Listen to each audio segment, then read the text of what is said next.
And I did hit record. Oh my god. That's amazing. That is truly amazing. Maybe Chewy, even believe it or not. outrageous. Do what? Truly, truly outrageous. Yeah.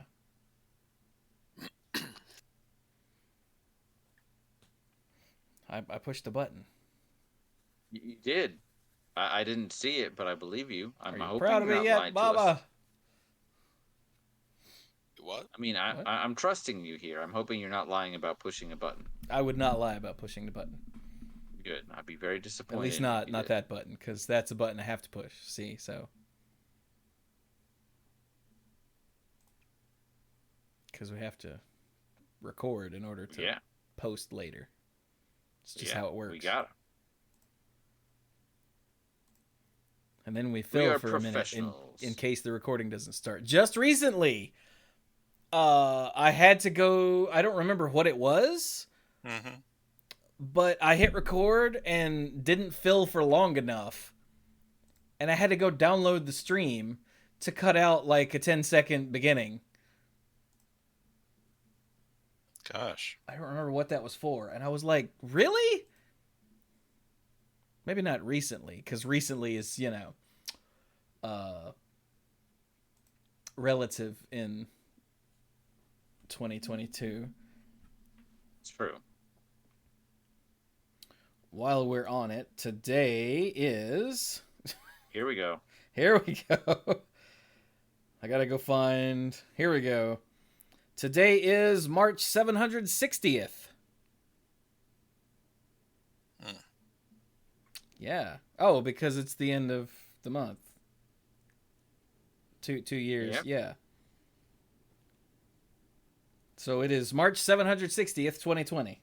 For anyone that's keeping track. In one sense, tomorrow is April Fool's Day. In another sense, it's been April Fool's Day for quite some time now, Yeah. depending on your perspective. So, it's not funny anymore, guys.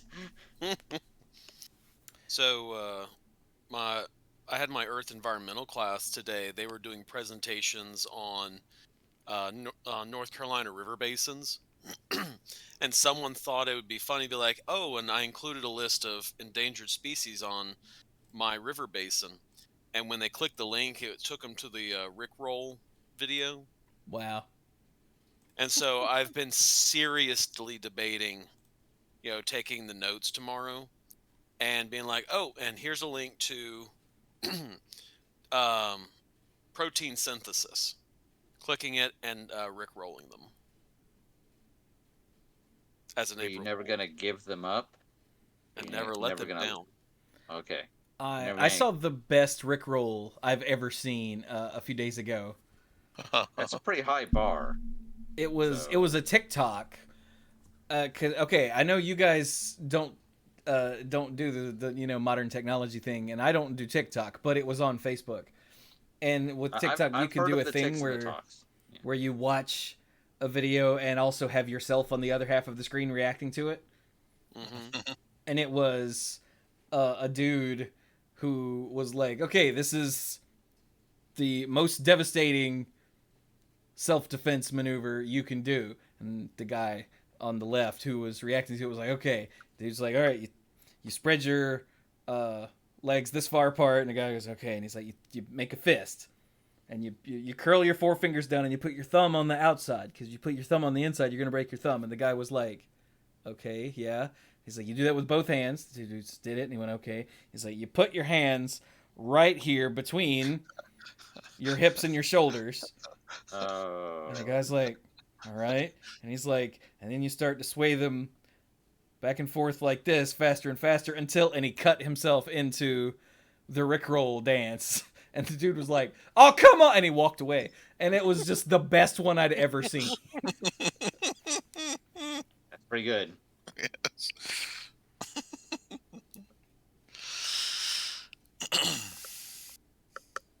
Well, that's our show. All right. Let's see. We had a couple things that we were talking about before the show. Brian, what's a toy you've been playing with online when you're bored? When I'm bored, I go to Penny Arcade, which is a long. If you don't know what it is, I don't know how you're here, but Penny Arcade is a very long-running, video game-ish comic. They run Mondays, Wednesdays, and Fridays, and I guess in the U.S. I don't know what days those are in other countries. I don't go outside the U.S. But That's amazing. Those are the yeah, same I know. days. It's funny because I'm ignorant. Um, and Look, and it's already April Fool's Day in some parts of the world, so that's true. it's That's not true. necessarily the same day all the time. Dirk. So, and generally their content is pretty good. There's some that just like if I don't know what they're talking about, whether I just haven't played the game or they're talking about something I'm not familiar with, I'm like, okay, cool. But inevitably, at some point, they get to something I like, and I'm like, ah, that's funny. But they've been doing it for a very long time. And I noticed on mobile a little while ago, a couple, 2 or 3 weeks ago now, that the formatting had changed substantially, and I was like, "This does not see. I don't know that I like this as much."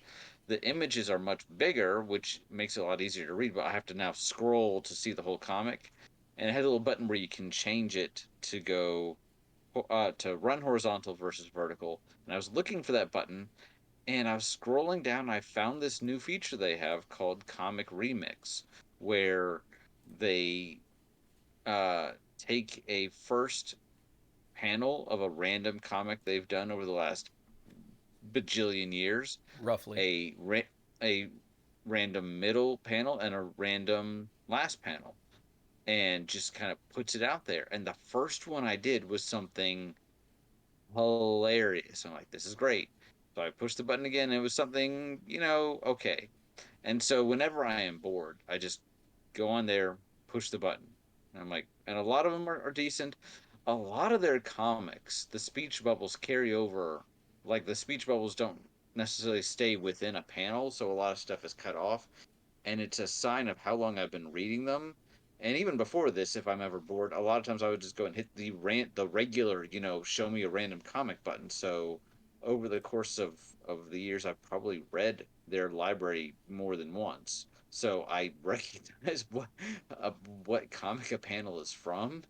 But there's some that have been truly like I'm like wow, I can't believe that it came up with this sort of combination of things. So for anybody that's bored, and if you enjoy their work, give it a go. And if you hit something that you really like, there's an op you can just copy the URL, or there are options to like share it via, I'm assuming, Twitter and other such youngin sort of apps. But I just kind of copied the link and dropped a couple in the messenger for these guys. And Chewy got into it and posted one a little while ago too that was, I thought, pretty good. So yeah, that Yeah, was mine. the power of randomness and 3-panel comics. Yes. Yeah. I'm pulling up the one that he sent just to remind myself what it was all about. I don't even remember. I think I've sent 2. That shows you how much Brian pays attention. Well, I went to one of them. Well, this is amazing Yeah. audio podcasting quality here. It's great. It's great. Yeah. So But yeah, that's the thing, that if you get bored and you're a fan of Penny Arcade, you should totally go play with the comic remix. And it says at the top, one of a possible let's see, that's 29,964,305,696 remixes, which I guess is the permutation of all of the possible 3-panel comics. yeah, which that's a lot. I wonder if there's something written in to keep it from rolling into panel 1, 2, 3 of the same comic. Probably. I mean, there's so many. That'd be extremely unlikely. I know, which is why I kind of want to I want that to happen. I have yet to see any 2, let alone 3 from the same comic. Um, but they've also over the years had several like just one shot, like just a sketch of something, and that's the comic where it's a single panel, and I Mhm. haven't seen any of those up there. So somebody at their company, because they are a company, like they turned this into a, I think, fairly successful business, got the job of coding everything and went back, and they probably worked on this, would be my guess, for a long time. And now that it's set up, it's probably a lot easier for them. But these things were not saved in 1, 2, 3, sort of format before. So, but yeah, that's something that's kept me entertained, and I recommend it to anybody. And if you get an interesting one, drop it in the Discord or something. We'll all laugh together at something that is not, you know, I mean, miserable I will. reality. These three don't actually use the Discord very often, so So make Chewy's life better. yeah, make my life better. For God's sake, That's like make my life better. That's like rule number 2. Rule number 1 is don't die. Rule number 2 is make Chewy's life better. I'm a straight white male. Make Yeah. my life better. Yeah, I mean the odds are totally stacked against you, man. This world was not built to work for you. Oh wait. Oh wait, Feel like we should be clear Yeah. that these are jokes. The world is very much Yes. stacked in my favor. I apologize. oh yeah. We can still complain because inconveniences, but not like serious like Yeah, okay, anyway, reality Brian is stuff. about to dig a hole. Yeah.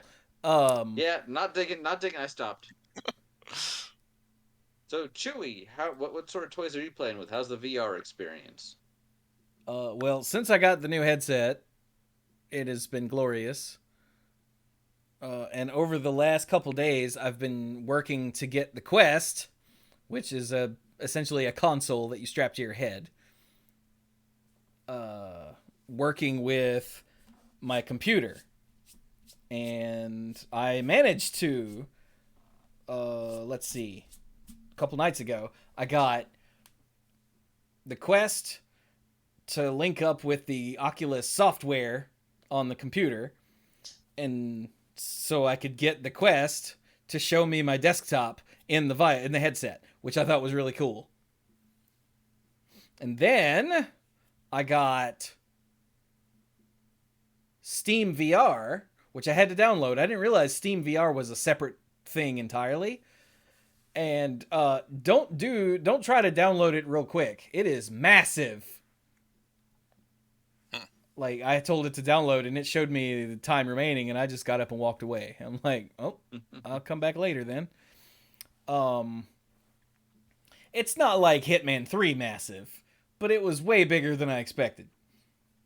But I got the Steam VR to recognize the Quest eventually.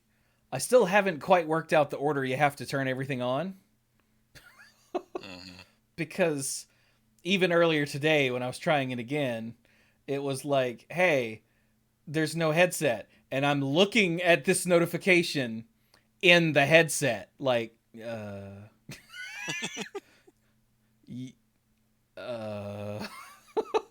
Chewy, there's no headset. So I haven't quite figured out what needs to be on, and I'll just keep getting error messages and restarting things forever. First, the Quest was like, there's no computer to link up to, and I went, what? So I had to restart the headset, and then Steam VR was like, there's no headset. I went, what? Had to restart Steam VR. So, but I got Steam VR to recognize the headset. There is no war in Ba Sing Se. That's correct. There's also no police brutality in America. See, they're all lies. But I got I lost track of the story. I got Steam VR to recognize the headset, and then I opened up Hitman 3, and Hitman 3 went, hey, there's a VR headset. Would you like to play this in VR? And I went, yes! And I clicked yes, and it went, no! And then I swore loudly. And I went, oh, it's like, no, failed to initialize. You're missing some DLL file. And I went, I swear to God. And I did some Googling, and it said, oh, just restart your computer after you download the Oculus software, or you'll have this problem forever. And I went, oh, well, that's an easy fix. So I restarted the computer. And the computer came up, and it was like, hey, we're going to finish giving you a tour of Windows 10. And I went, I know this isn't the first time I've restarted this computer since I installed the new Windows. Isn't it? Surely I've restarted the computer since then. So rather than clicking, show me later, I just went through the rest of the stupid little... It was like steps 4, 5, and 6 or something. I was like, fine, yeah, all right. Like, okay. And before I opened everything up, I glanced down at the time, and it was 1:10 a.m. And I went, you know what? I'm going to do this tomorrow. And then tomorrow, I didn't. And then today... I was like, Surprise! Right. I don't know if we're doing a show tonight. Two of the dorks said they might not make it. So I was like, let me see if I can get this going. And I did. And I did the Hitman 3 VR tutorial, which just tells you buttons. Essentially, it's like, here's how you punch a dude. Punch this dude. Okay. Here's how you strangle a dude. Strangle this dude. Okay. Here's how you push a button. Push a button. I'm like, okay. Here's how you shoot things. Shoot this guy. Okay. Here's how you snipe. Snipe this guy. That took some doing. That's hard. Because there's no controls or anything. It's just like, here's how you pick it up. Here's how you look down the scope. Now shoot him. And I'm like, I don't know how to aim. Nothing. But I figured it out. It's not terribly intuitive. And yeah. It's like, here's how you prime a weapon. Here's how you put something in your inventory. There's a little orb that appears on your chest. You look down and you put it there and it disappears, which I guess is supposed to be your pocket, which is really funny when I put like a 6-inch blade in my pocket. Oh yeah, here you go. Let me put this wrench in my pocket. I'm gonna put this crowbar in my pocket. I got big pockets. Agent 47's wearing Jinkos. It's like Link's inventory. You're not sure where he's keeping it all. You just know he just reaches in and pulls it out when you need it. And you also don't want to know. No, some questions are definitely better left unanswered. But it works. I just have to figure out how to stream it properly, which I didn't get to that yet because I was like, all right, that works, but I had to leave to go let the dog out because my friend Amanda is chaperoning for her kids' field trip, and they left at like 5 something this morning and won't be back until 9 something tonight. So I went over to let the dog out, and when I got home, I ate an orange and just forgot to come back here and figure out how to stream. And then I had to go let the dog out again, and she didn't want to go out. Like the other 2 times I went, I pick up her harness thing, and she freaks out and runs over and lays down. I'm like, no, don't lay down, stupid. Stand in it. And she lays down and shows me her belly, which is her default mode whenever I walk in the door is show me her belly. I'm like, yes, sweetheart, I love you too. Get in the damn harness. And she's like, but belly. So I thought maybe she just doesn't want to go out. And then I finally was like, I'm not going to not... Because she doesn't, I can't make the dog understand. You've got to survive another like 3 hours. So, come on. And finally, I had to get her to come over and then physically pick her up and put her back on her feet because she just kept belly. I'm like, no! Step into the harness, damn it! She's like, but belly. Like, And then she went outside and pooped. I'm like, what? See, I don't have this problem with my dogs because if Apollo thinks we're going out for a W, and I have to use that letter because he's actually in this room with me, and I'm not saying the real word. He goes insane, which if you've met him, you know he's already an insane dog. But no, he's like jumping up, trying to put his head through the harness, and trying to like take the harness out of my hands. So. Yeah, but your dog is also like a well-established sociopath, so. Oh yeah. Whereas, we're gonna write books about him. Lulu is just like there. she's like, hi, I'm a dog. I'm adorable. You want me to lick your face? No. I'll just lick your face once. Okay. And then here's my belly. And that's like her life. It's a hard life. But I also had trouble opening like the little poop bags, you know? I couldn't open the damn thing to the point where Lou kept trying to go in the house. I'm standing there next to the poop fighting with this little bag, trying to get it to open so I could pick up her poop, and I kept having no, come back. Cuz she's like, "Want to go in? Can I go in?" I'm like, "No, I have to clean up the dog crap. I can't just leave it here. I don't even live here and I can't just leave it here." She's like, "Fine." And she sat for like a full minute while I'm still trying to get the damn, and it was very windy today, in case you don't know, which doesn't help when you're trying to open a tiny little plastic bag. And then she like yanked my hand again. I'm like, "No, stop. Damn it." So I had to take her in because she was sick of sitting outside. And when I opened the door, the cat was perched there trying to... Freya loves to go outside and disappear and cause Amanda all kinds of stress. So, like, I opened the door and she was right there ready to pounce and go past me. I'm like, "No!" I slammed the door. And... So anyway, I didn't have time to work on that when I got home. But by then, all the dorks were like, "Yeah, I'll be there tonight." And I went, "Yes!" So...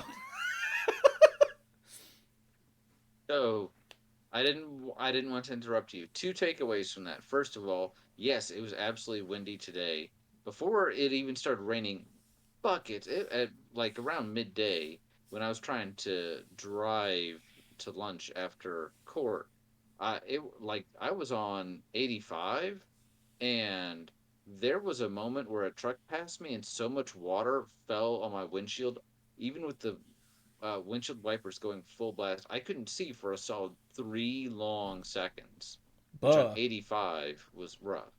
But even before that started walking to court, there were moments where the wind was going so hard I could have been knocked down. I had to brace myself. So, and I'm a lot heavier than I used to be in college. So that would have been impressive. The other thing I took away from the very, very, very beginning of what Chewie was saying, and yes, I did hear everything he said, but you said at the very beginning of this, you were describing the quest, and you said it's basically a console strapped to your forehead, and I Yeah. pictured one of those old Xboxes, one of the ones that was like half the size of the TV, just like strapped to your forehead like something out of Tron. And I'm like, eh. So, That is a good picture. For some reason, when I say that, I always get like a console sitting on the bridge of my nose, like a console, a GameCube sitting on the bridge of my nose. That's the image that pops into my head, held on with like Velcro straps.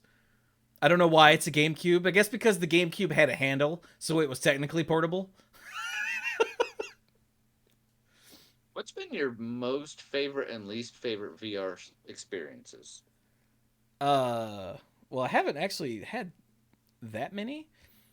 Like, I love Beat Saber, and You've talked about Beat Saber quite a bit, so yeah. and the Zombieland is the game I've put the most time into because it's better than it has any freaking right to be as a stupid movie cash-in. It's not just a stupid movie cash-in. It's like an actually well thought out game. Mm. And I've got 2 videos of that up on YouTube now, by the way. The first one was the very first time I ever played it. And the second one I did a couple weeks ago, or I recorded it a couple weeks ago, or last week, or a month. I don't know. Tomorrow? I don't know. But I wanted to show off actual, like, being good at the gameplay. So the first one is me learning what's going on and do the intro movie. And, oh, look, Woody Harrelson. And then the second one is me actually knowing what I'm doing and murdering zombies like a boss. It actually includes 2 of the best shots I've ever taken right in a row. Zombies that were way down the hall, and I just lined up and blam, blam, and their heads popped off. And I was like, oh! I've never hit them that far away ever. And I did it while I was streaming. I'm like, yeah! But let's see. I think the next game I've put the most time into is actually Puzzling Places, which is making 3D puzzles out of mostly locations. Thus the name, Puzzling Places. That sounds like truth in advertising, yes. Yeah. I've done... It's really fascinating, actually. I didn't learn this until not long ago, but there are several different puzzles that you can put together, And you can do them in 25, 50, 100, 200, and 400 pieces. And a thing I didn't realize is that when you go up in size, the size of the individual pieces don't change. Because they're, VR friendly. The piece itself is the same size no matter how many pieces there are, which means the puzzle itself gets bigger. And I didn't realize this because I did all of them in 25, and then I went, and I started doing them all in 50, and then I started doing them all in 100, and I've done a couple of them in 200. And to show off the game on stream, I did Mont Saint-Michel is a 50 piece. Just, hey, this is what this looks like. It's very calming. It's really cool. This is how it works, And then I did it in 200, like a couple days later. And I was like, oh my God. Because usually there was like a week or more between doing one of this size and doing that same one in another number of pieces. Mm-hmm. And so I've done my first 400 piece. It took about 4 hours. I did it in 2 sections. I was like, well, I started the Ninja Turtles movie because 1, 2, and 3 are all on Netflix. So I watched the first. Well, I had the first one going while I was in VR putting the puzzle together, and then when the first one ended, I did the second one. When the second one ended, I had to go dash, so I turned everything off, and I was at 72% after about 3 hours, and then it took me about an hour to finish it off. So, yeah, it's cool. But I haven't actually played anything bad. It turns out I am susceptible to motion sickness in VR when it's very pronounced. So like one of the earliest streams I did, I tried out Epic Roller Coasters, which is a free game. And so there was a roller coaster that takes place in, a place that has dinosaurs. And I went, yay! And I had a goblin buddy riding, because you could pick your riding partner. So I picked a goblin. He looked sort of like Squee, actually. I think I called him Squee. To ride next to me. And by the time that was done, I was not quite feeling so well. I was a little woozy. And I realized, I was like, oh wait, this is virtual reality. I could just close my eyes and let my brain recenter. And that was good. And they also, because they know, at the front of your car or cart, whatever the roller coaster thing is, there's a little thing that says that you're supposed to focus on. It's in the dead center if you start feeling nauseous. And that was also a help. Because this is the thing I said in the Google chat not long ago. I haven't thrown up in like a decade or more, probably at this point. It might not have been a decade yet, but it's been sufficiently long enough that I'm not going to break that streak because of a video game. So that was rough physically. Like I never actually felt nauseous like I was gonna hurl, but my brain was woozy and I had to play something after that involved sitting still. But I think what Brian was getting at is I tried my first horror VR game a few days ago. It's an old VR game. It's called Dread Halls. And I made it, I don't know, 20, 25 minutes before I literally noped right out. And I'm going to turn that into a YouTube video. So I managed to, I hit record when I started. So I'm going to turn that into a YouTube video so you can see specifically what happened, because I think it'll be funny to make fun of myself. But, nah. Well, it's good to know yourself. And I just thought it was interesting because we were talking about horror films and how we like/don't like them not too long ago. So it's not the same thing, but it's adjacent. So yeah, like I realized I could play Dread Halls if it was a regular PC horror game. It would actually be kind of boring, I think. But in VR, like I was in my office here with the lights on. It was well lit. It was nice.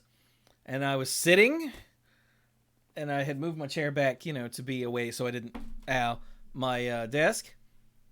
And the sound design is really creepy. There kept being whispering coming from all around me. And I ran into like a grown-up version of the girl from The Ring a couple times, or if you like the lady from PT, if that means anything to anybody. And it pops up a little thing on the screen. The first time I was like, probably shouldn't look at her. And I went, all right. So I just backed back out of the room around the corner. I'm like, nope, I'll just leave. But she kept appearing in rooms I was in. And at one point, the shadows, or like a black mist, coalesced into this thing that was humanoid. It was all black with like shining eyes and claws. And I was like, nope, and walked out of the room. And when I came back in the room, he was gone. Or it was gone, whatever it was. And I said, okay. And I started looking around the room, and I heard a noise, and I turned around, and there she was, right behind me. And I went, huh, and left. And then I heard what sounded like a giant boulder rolling down the hall in front of me, and didn't see it. I'm like, I'm standing here at this entryway to this big-ass hallway, and I heard that, and I'm just looking left and right going, what the hell was that? And then I heard something outside the headset. Which I hear all the time while I'm streaming. Like, if you've ever watched one of my streams, you've seen me stop what I'm doing and turn to one side and lean back and go, what was that? But I can't do that in a VR headset. In a VR headset, when I turn my head, I just see the wall. And I went, you know what? I'm done with this. I have to be able to sleep tonight. Because it was a little too immersive. I think I've had an issue with some games. I can handle Resident Evil pretty well, although even still, I really only played the second one with any great length, but there were still times, especially, the first time you're playing through, and you're like, there's going to be something that's going to go through this window, and you're like walking at a snail's pace, and there's just like nothing. I don't know, you're like, there's gonna be something down this hallway, and there's nothing, and I'm like, okay, I got this. And so I turn around, I'm going through the same area that I've just decided is safe, and they're like, liquor, and I'm like, and my heart stopped. So that's on the other side of the TV. I could imagine having an issue with this in a more immersive experience. And this wasn't jump scare based, by the way.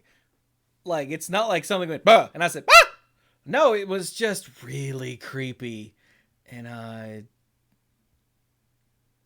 kept lifting my head out of the headset and going, like, pause, lift my head out of the headset to see that I'm sitting in a well-lit room. And my brain is like, oh, we're in a well-lit room. Cool. And I put the headset back on. And my brain's like, oh, so we're in this dark hallway and we're going to die. Got it. I'm like, thanks, brain. Stupid. And for some reason, I can usually look down, like, where it sits on my nose. I can look down, because that's how I see Twitch chat when I'm streaming, is I lift my head up and look under there. But for some reason, the way it was writing on my face that day, I couldn't see anything when I looked down. So I was literally completely in this world. And I'm like, nah.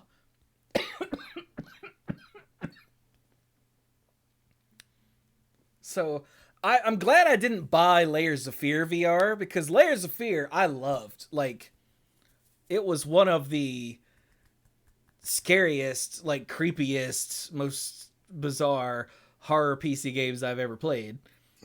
But like, nothing's gonna get you in that game. You're not in any danger. I mean, you are from one thing, but you have to like walk up and be like, hi lady, and then she kills you. But if you don't walk up and go, hi lady, she doesn't kill you. So nothing's gonna get you in that game, but Layers of Fear plays a lot on the what you can't see doesn't exist thing. So like, you'll walk into a room and be like, there's nothing in here, and you turn around to walk back out, and now that wall is different than it was, and there's no door. And you're like, what? And then you turn around, and the room you're in is now completely different again. And it plays with you like that a lot. And I honestly don't know if I could handle that in VR. because that's actual quality stuff. Whereas Dreadhalls, like I said, is old. The graphics aren't that good, and it was still enough for my brain to be like, mm-mm.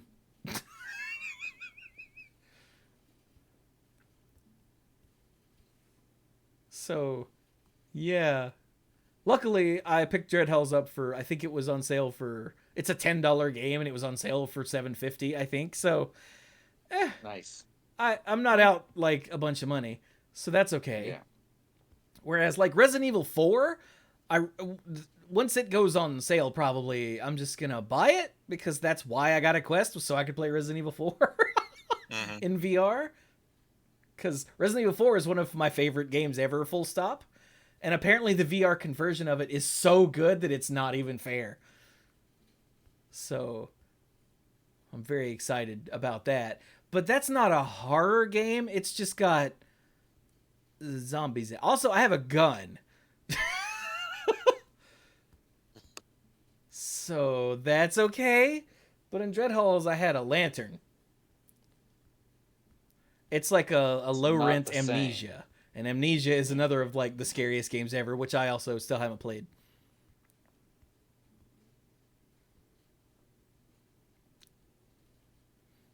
Speaking of things going on sale, I saw an ad a little while ago for the Cowabunga Collection, where I guess they're going to release 13 of the TMNT games together, and it's all of the 8-bit games. So the original Nintendo NES Ninja Turtles, TMNT 2, the arcade game, which is the NES arcade conversion of that game, and then TMNT 3, was it the Manhattan Project? Yeah. So those three, the original arcade game, of course, the Turtles in Time arcade game, the Super Nintendo Turtles in Time game, so that's 6. The Genesis, what was it called? Hyperstone Heist game. The 3 Game Boy games. The Fighters? Oh, and the 3 Fighters games. Yeah, there was one on the NES, one on the Genesis, and one on the Super Nintendo, which were all 3 completely different games. They weren't just, like, ports. Yeah. So it's all of the 8-bit, the 16-bit, the Game Boy, and the early arcade Turtles games, which, that's pretty freaking sick, actually. Yeah, that's a lot. It may get me to replay that very first NES game, which I played a lot, and it's kind of almost become a meme how not great it is, because it is horribly unbalanced. Just the worst. Yeah. But I get it's got a soft spot in my heart because I tried so hard. My goal every time was to at least get through the damn stage. Damn stage. Yeah, with as much health as possible because of the freaking electric the seaweed. Seaweed, yeah. Was to get to the third stage with as much health as possible. And I don't think I ever actually beat the third stage. I thought because it's massive. And it's one of those open world where you have to try all the buildings and stuff, and I don't think I ever beat that. But definitely played the heck out of the arcade game conversion for the NES. And who doesn't love Turtles in Time? If you don't love Turtles in Time, there may be something wrong with your hippocampus or some part of your brain, because it's just made out Amygdala? Of gaming. What would that be? Maybe frontal lobe. Medulla oblongata. Dirk, this is a family show. But Jesus, Dirk. Yeah. I'm gonna have to edit that. Yeah. Editing Chewy, cut this out. Yeah, but, cut that out. Editing Chewy's like, psh. But no, I mean, as long as it's a decent price, I'm like, I haven't honestly bought a video game in a while, just because I haven't really had time. So, but that one caught my attention. So as long as it's a decent price, I'm thinking about it. I don't think they've put out a release date, so I'm just. I can't remember if there was a release date. I'm looking. I can't spell. Albert Einstein Collection. Wait. Alfred. Yes. who is a real person.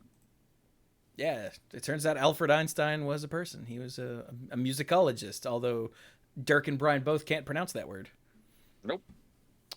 Here we in go. 2022 is all it says. Physical, retail, and digital versions will be available in 2022 at $40.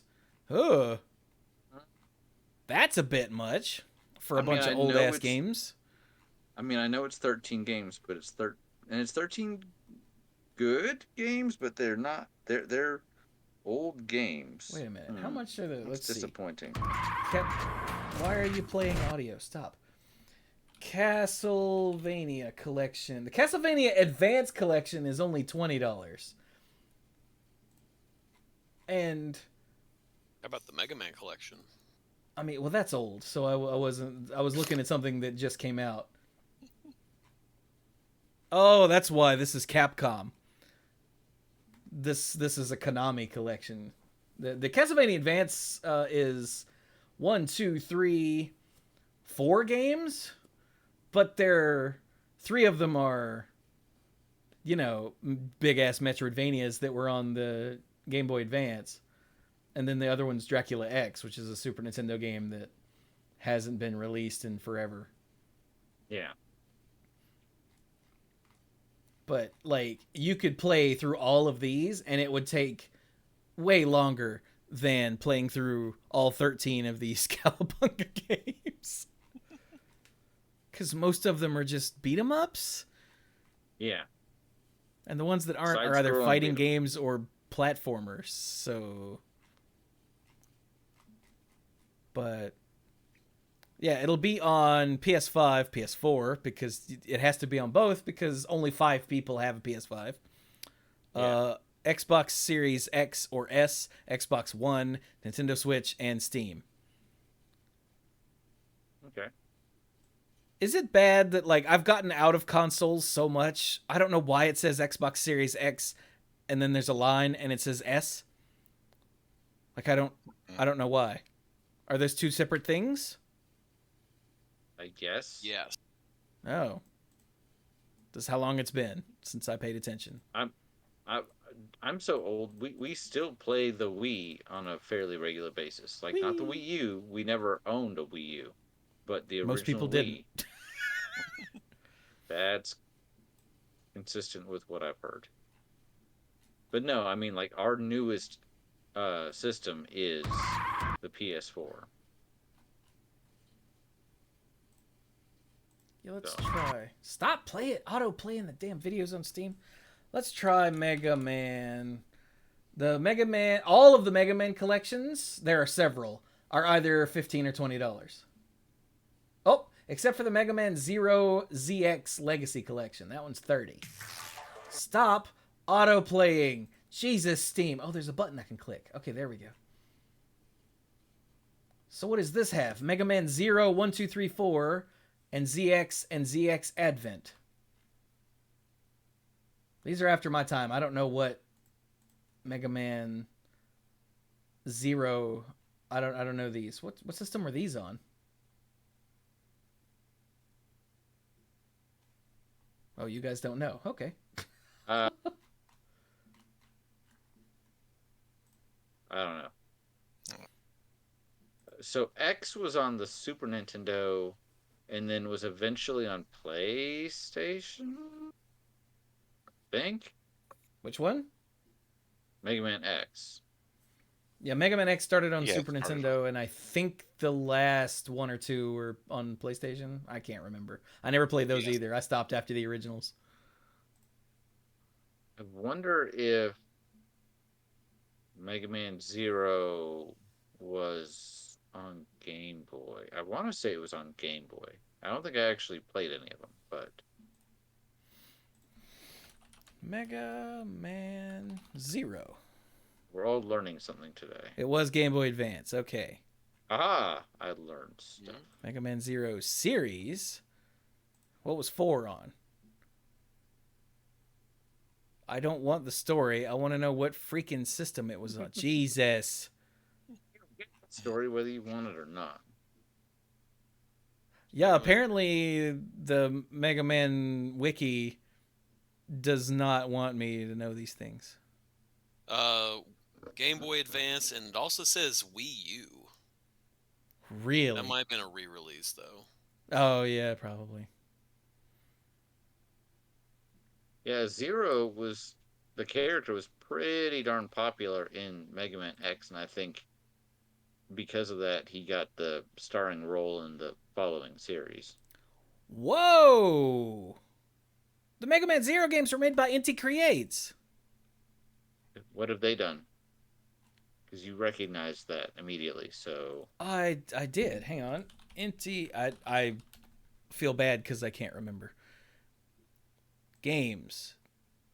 So they've done. No, don't bother loading. It's fine. Here we go. They did Mega Man 0, 2, 3, the Battle Chip Challenge, ZX Advent, Mega Man 9 and 10. Those were the two like old school original Mega Mans that were released on at the time modern systems in 08 and 2010. right. They future. did Pac-Man and the Ghostly Adventures. Oh, apparently they had something to do with Mighty Number 9, but we won't hold that against them. They did Blaster Master Zero. Was that the good one or the dumb one? They've done the Gal Gun games, which... Oh! Curse of the Moon! Bloodstained Curse of the Moon, the 8-bit Bloodstained game. Yeah. That, and Curse of the Moon, too. That's where I personally recognize them from. But also the Blaster Master Zeros. Cool. Apparently that's where they got their start, was with the Mega Man Zero games, at least according to their own website. It's the first game they have listed. I think I never played them, but I think the Mega Man X games are more Metroidvania, I think, than select a stage, beat up a boss, go to the next stage. You mean the Zero games? Yeah, what'd I say? You said X. No, those are definitely Mega Man games. Yeah. So, yeah. I have no idea. I didn't even hear of them until just now. Although it says this is on my wish list on Steam, so I'm not sure why. Probably because at some point I found out they were by Inti Creates, and I went, oh, and added it to my wish list, and then forgot. Oh, chat says Xbox X can do 4K, the Xbox S cannot. Oh. Is that literally the difference? Yeah, it's like a cheaper stripped down version. Oh. Awkward. This is why I like, as much as I don't approve of the way Sony has handled its PS5 rollout, I love the way they name consoles. PlayStation 2, 3, 4, 5, Xbox 360, Xbox One. What? And then Xbox... I don't even remember what came after the Xbox One. As far as in my memory, that's where it stops. So I know that's not the case, but not to be all like, oh, I'm too good for him or whatever, but I really could not tell you what the next one is. That's where the Series X comes in. Wouldn't Because we that have an be- Xbox One, and the next one up is the Series X. Really? Yeah. Oh. Oh, you They got went Dirk? from, like, Xbox One is the equivalent of a PlayStation 4, and so Xbox Series X is the equivalent of a PlayStation 5. Right, because the 360 competed against the PS3. Mm-hmm. Right, okay. I forget that Microsoft didn't show up until the PS2 was out. Mhm. Yeah. Okay, so yeah. After the Xbox One is then the Xbox Series X or Series S, which is... literally, look at this. I'm a gamer. I've been a video gamer my whole life, and I don't understand this. But then the PlayStation also has like several different versions that can do different things. You can tell that the last time I bought a console was the Xbox 360, where there was the 360 that had a hard drive, and there's the 360 that didn't have a hard drive, and that was the difference. And if you bought the one without a hard drive, you could buy a hard drive and add it in later. So,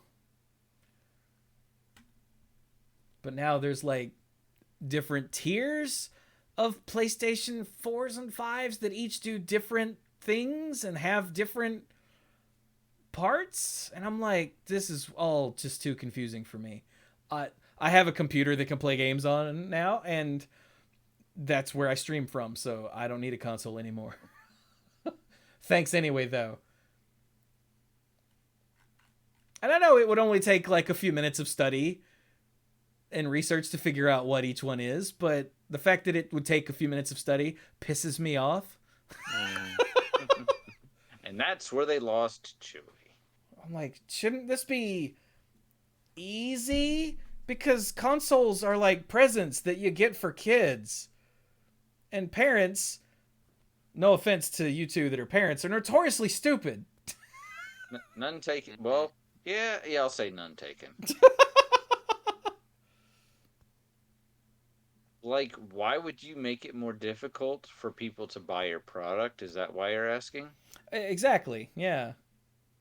That's a good question. And in the case of the PS5 at all, why would you not bother making a product? I understand that there are shortages and whatnot for chips and things that don't involve, Sony. But this has been a problem with every console launch that Sony's ever done. So... I mean, it's bad when, like, I remember waking up and going to a store 3 hours early to get a Wii and still feeling like, from what I understand, that was more accessible than this is. So, See? And back in That the at day, least that's why you could- I went for consoles instead of a PC. Because one, buying all the parts to make a PC that was a gaming PC was mad expensive and extremely technical.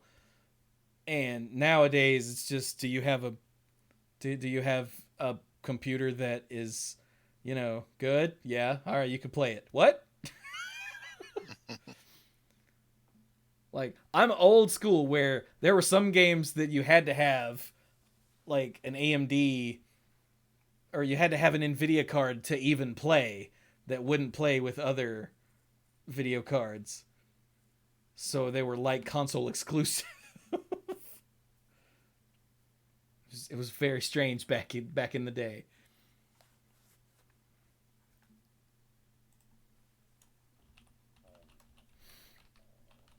So, yeah. How did we get on this? I don't know. sideways. So, hey, Dirk, what you been up to? I had a good explanation and all that.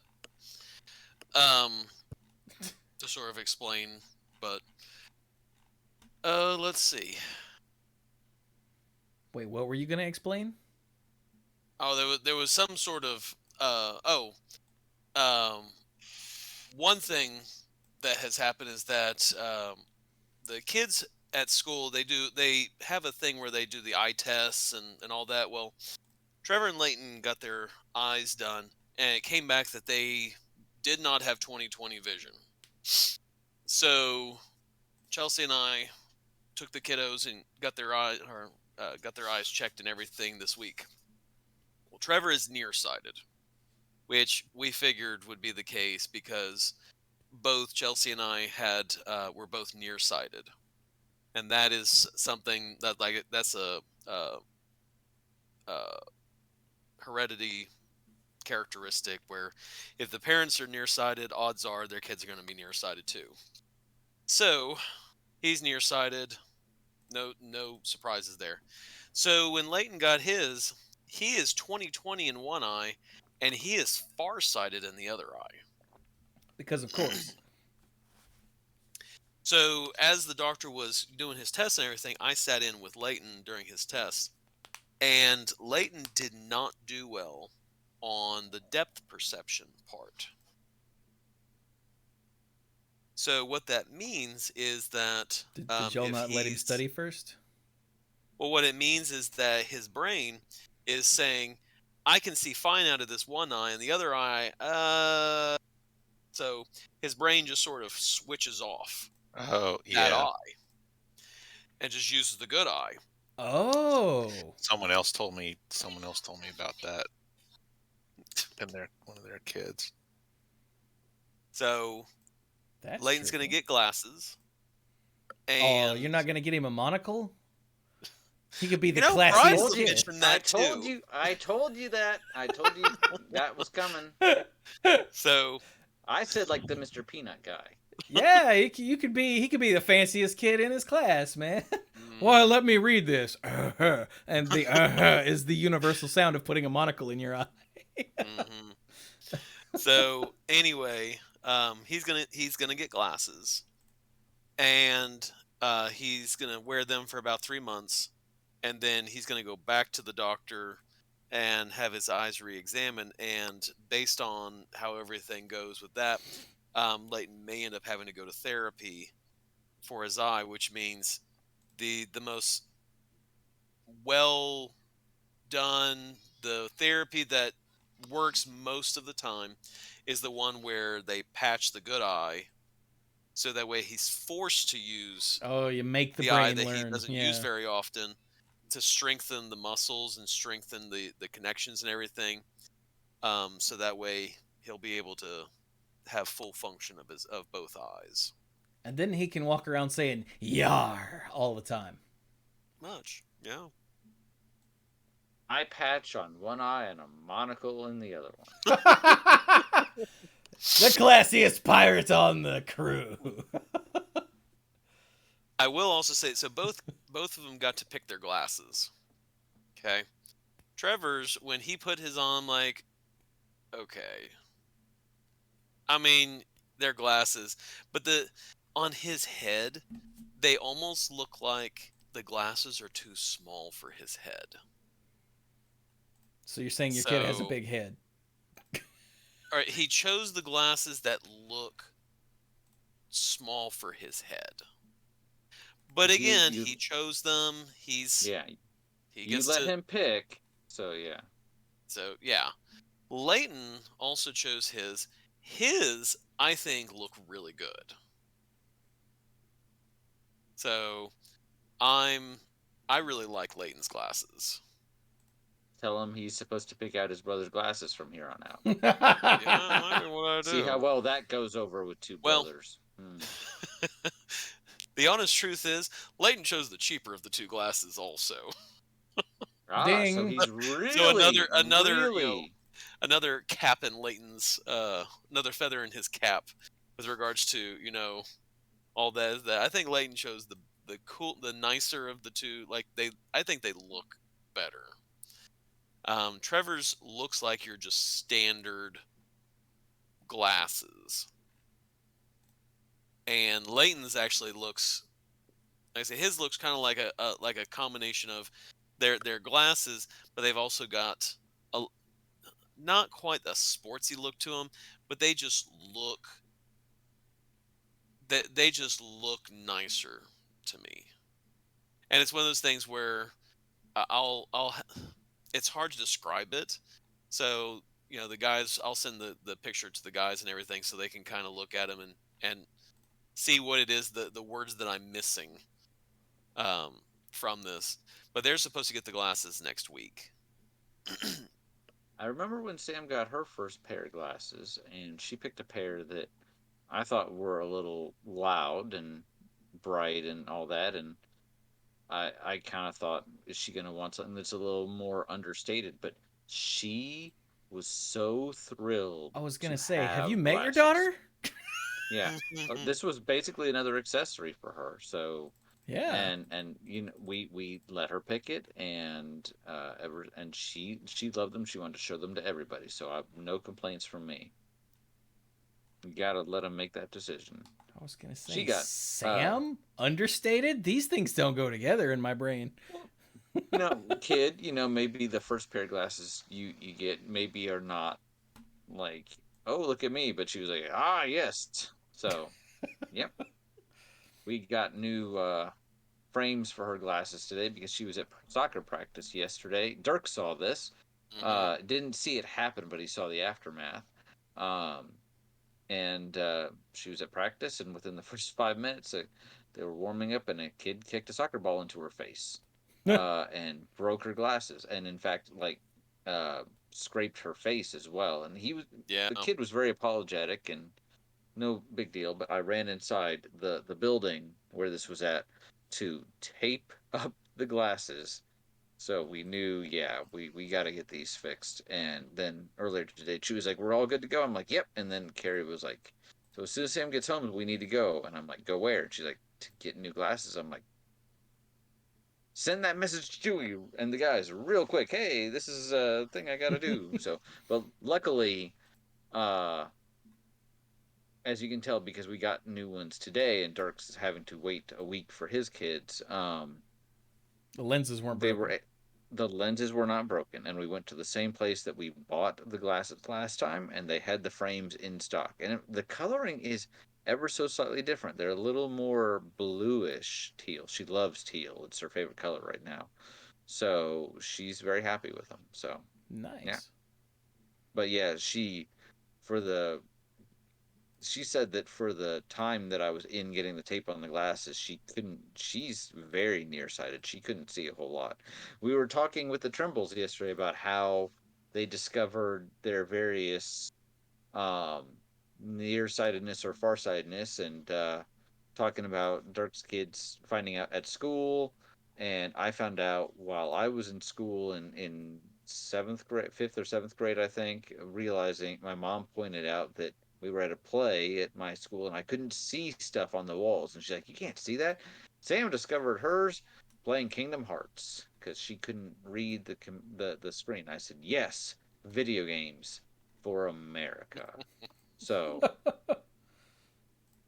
I hijacked Dark's topic, but yeah. Yeah. Well, it's Both of my I parents have gotten new glasses recently too. Like mom went yesterday to get hers. The Mhm. old man went to get his a couple weeks ago. What's with everyone's eyes all of a sudden? Mike, Is the season, I guess. I don't know. are your eyes okay? Is Ashley's eyes okay? It seemed fun. Well, I mean, Ashley needs corrective lenses. She has for years and years. She hasn't had to get any new ones recently. Huh. I've Just seen her checking. with glasses. No, she usually only wears them like when she's driving or she goes to see a movie, and sometimes she wears contacts. She doesn't need them for everyday things. See, if I was better about not wearing mine all the time, I probably wouldn't need to wear them all the time. I'm just lazy. So even when I was a teenager and I got them, they're like, "You don't have to wear these all the time." And I was like, it's just easier to leave them on. So good I'm on her for using them. Was that Dirk? I'm like Sam. I was very nearsighted.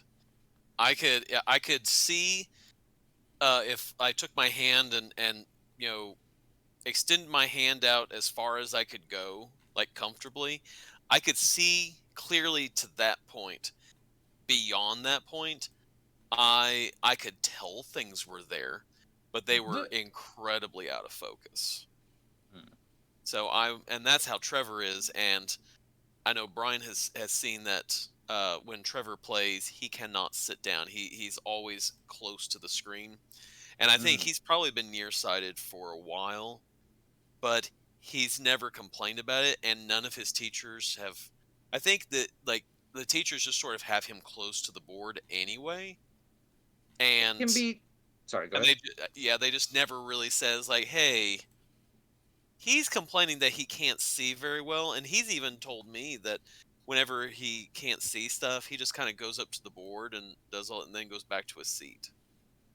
I mean, when I was around their age, I think that's when it started for me, and I just thought everybody was like that. I was, 3 or 4 rows back from the front, and I would just have trouble seeing get this kids these days blackboard. Sam barely even knows what a blackboard is, but I was having trouble seeing it, and I didn't complain. I just tried to get the work done, and I did the reading and all that. So, and I listened in class. So, Nerd. Sorry. yeah, I know. And then we're talking about, Dirk's kids and spotting it on the school issued tests. As far as I know, I mean, I don't think they ever spot it for me, and I don't know if it's just that I could kind of guess what the letters were, so I was close enough that they just didn't pick up on it. So I'm glad it worked for your kids, though.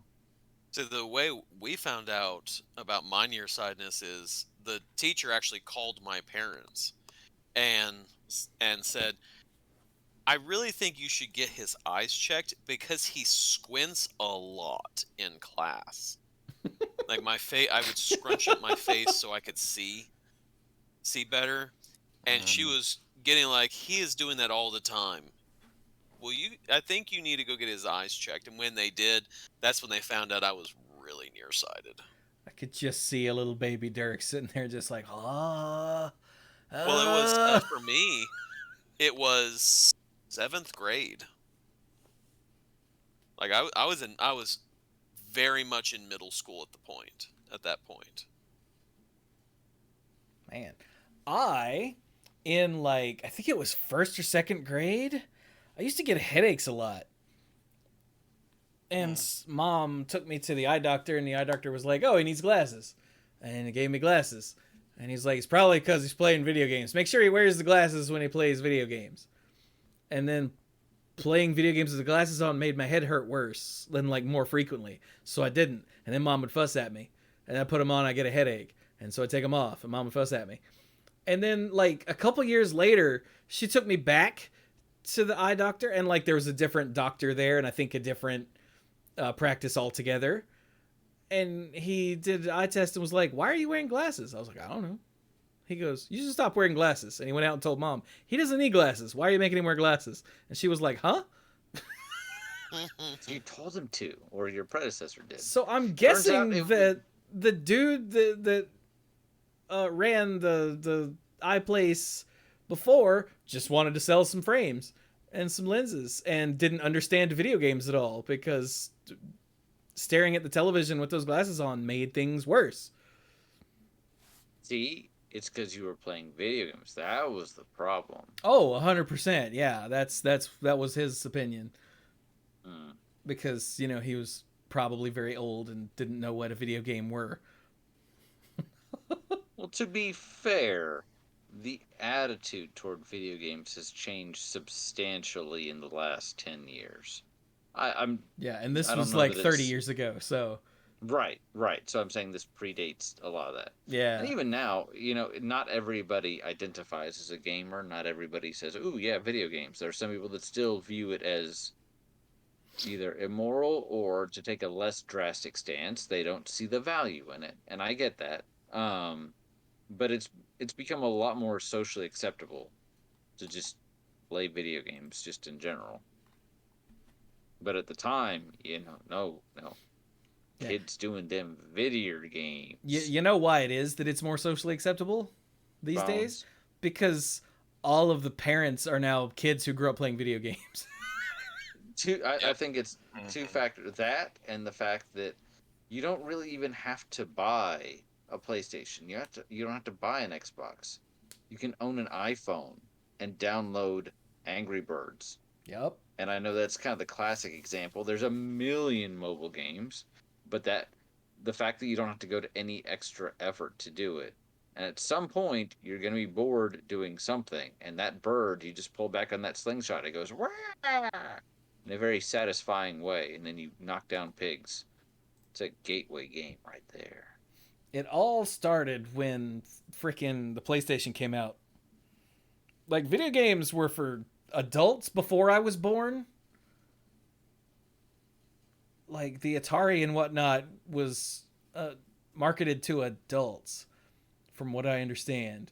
And then the crash happened, and then Nintendo, to get around the crash, marketed it as a toy. So it was aimed at children. Right. Yeah, that's part of the reason why it was packaged with Rob. Yeah. the beginning. Yes. because This is a robot. stores had been burned by the video game crash that Atari had, so they didn't want to get burned again. So Nintendo had to change its strategy, as Bugs Bunny would say. Yeah. But Yeah, and for more like previously, they were just a different kind of home computer, except one that was more focused on playing games. So that's why that's another part of the reason why it was marketed more towards adults or families. So like a specialized home computer. So then what changed with the PlayStation? well, the PlayStation, all of those kids. So the Nintendo and the Super Nintendo were basically just for kids that were nerds. Like I got picked on for playing video games in middle school. Like only nerds played video games. And then the PlayStation came out and Sony started marketing to everyone.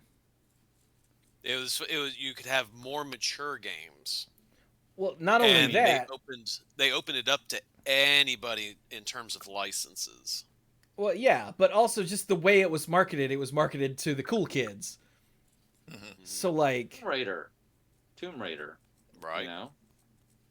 So like all of a sudden you've got, the dickheads who used to pick on me for playing video games getting together to play PlayStation games, and I was like, what?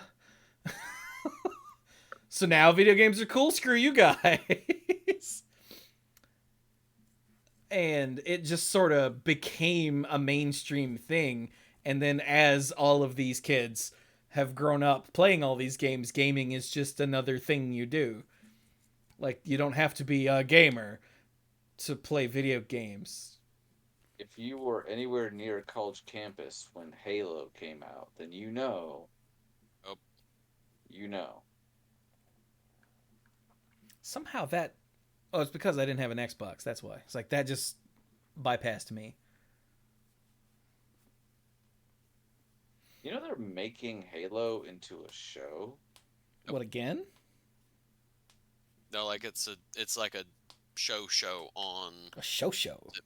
Paramount Plus, I think is the one that's doing it. But apparently it's the B timeline. Which, okay, nerd. Is that like the B movie, like with So, Jerry Seinfeld? Because that's awesome. So my understanding of it, because I only know this because I was watching something about it and they're like, yeah, it's this. So essentially what the B timeline means is A timeline is the games. So like if it falls within the video game timeline, everything that's the A timeline. The B timeline is sort of like all the supplementary stuff that says, yes, the video games happened, but we're contextualizing and we're going in and sort of tweaking it, to better explain and have our stuff fit into that. And it's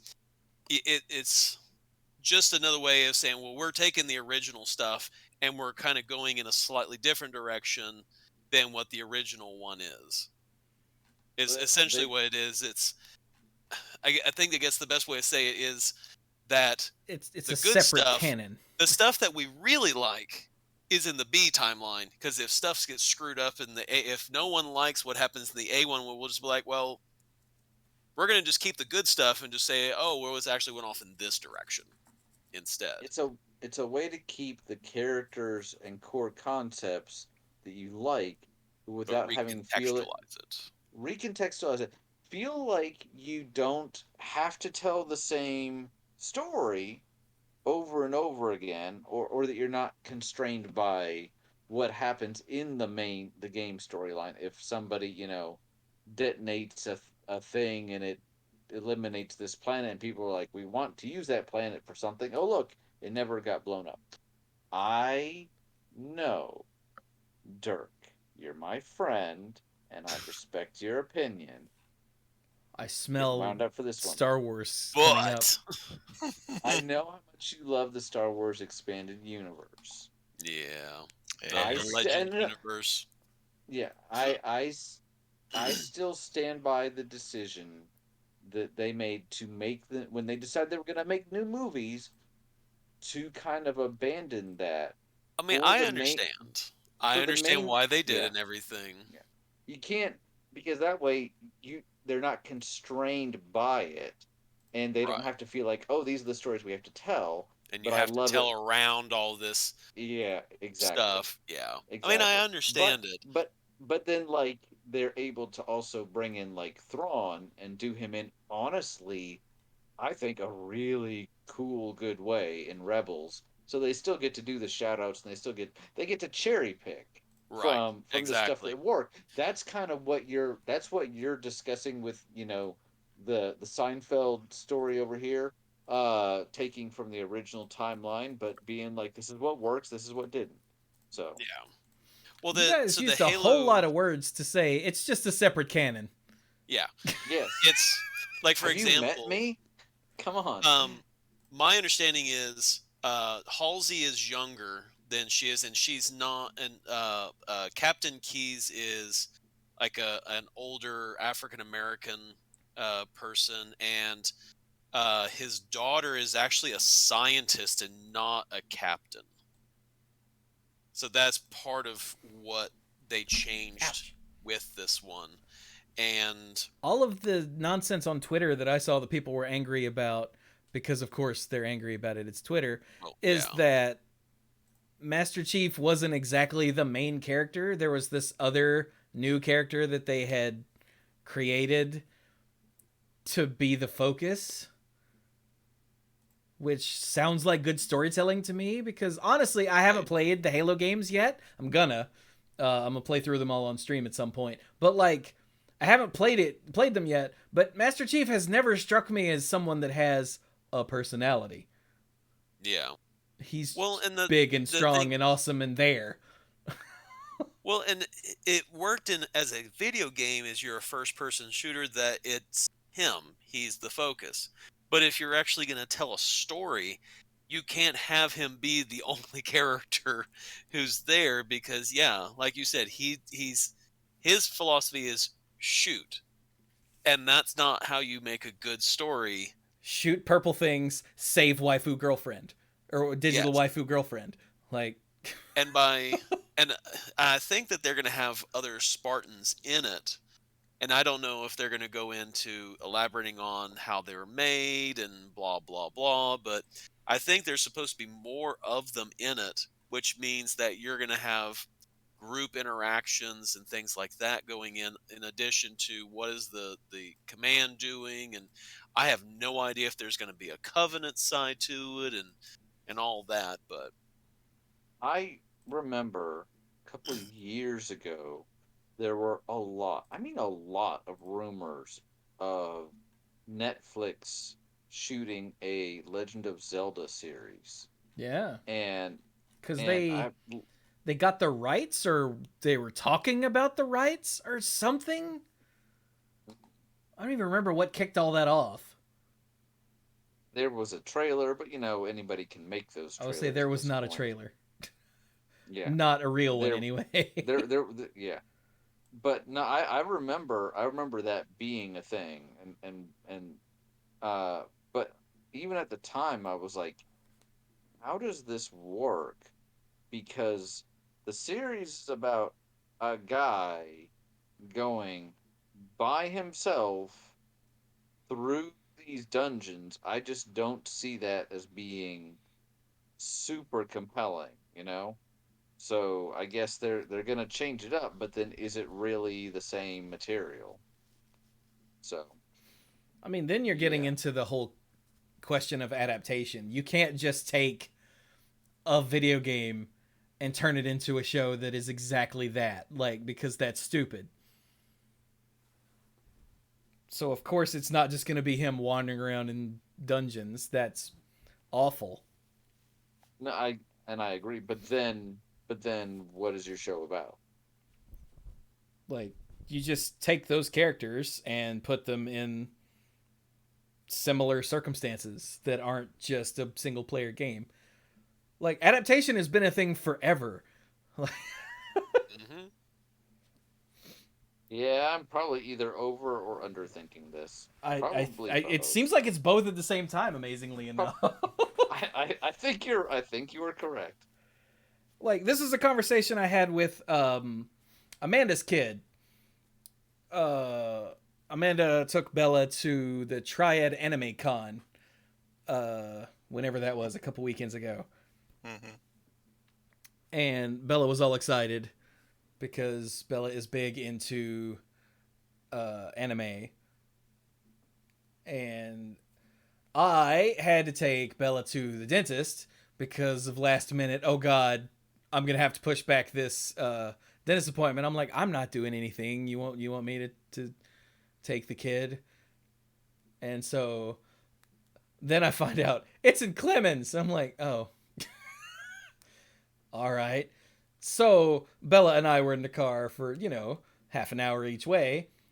And so I asked them about the con, and we got into like making fun of live action anime adaptations.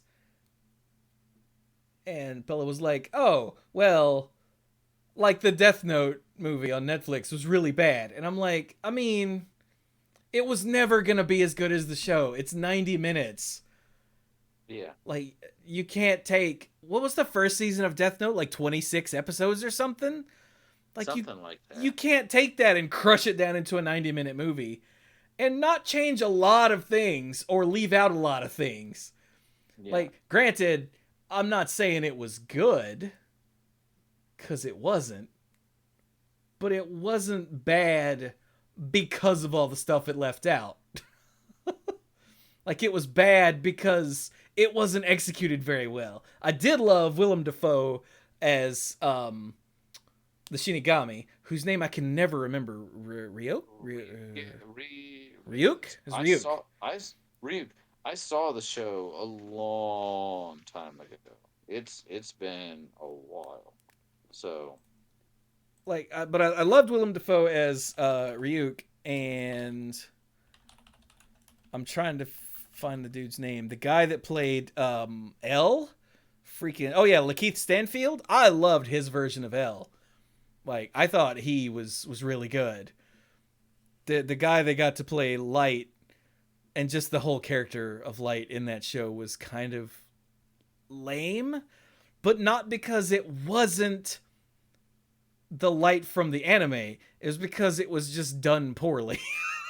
Not like the actor, but the writing, the actor too, honestly.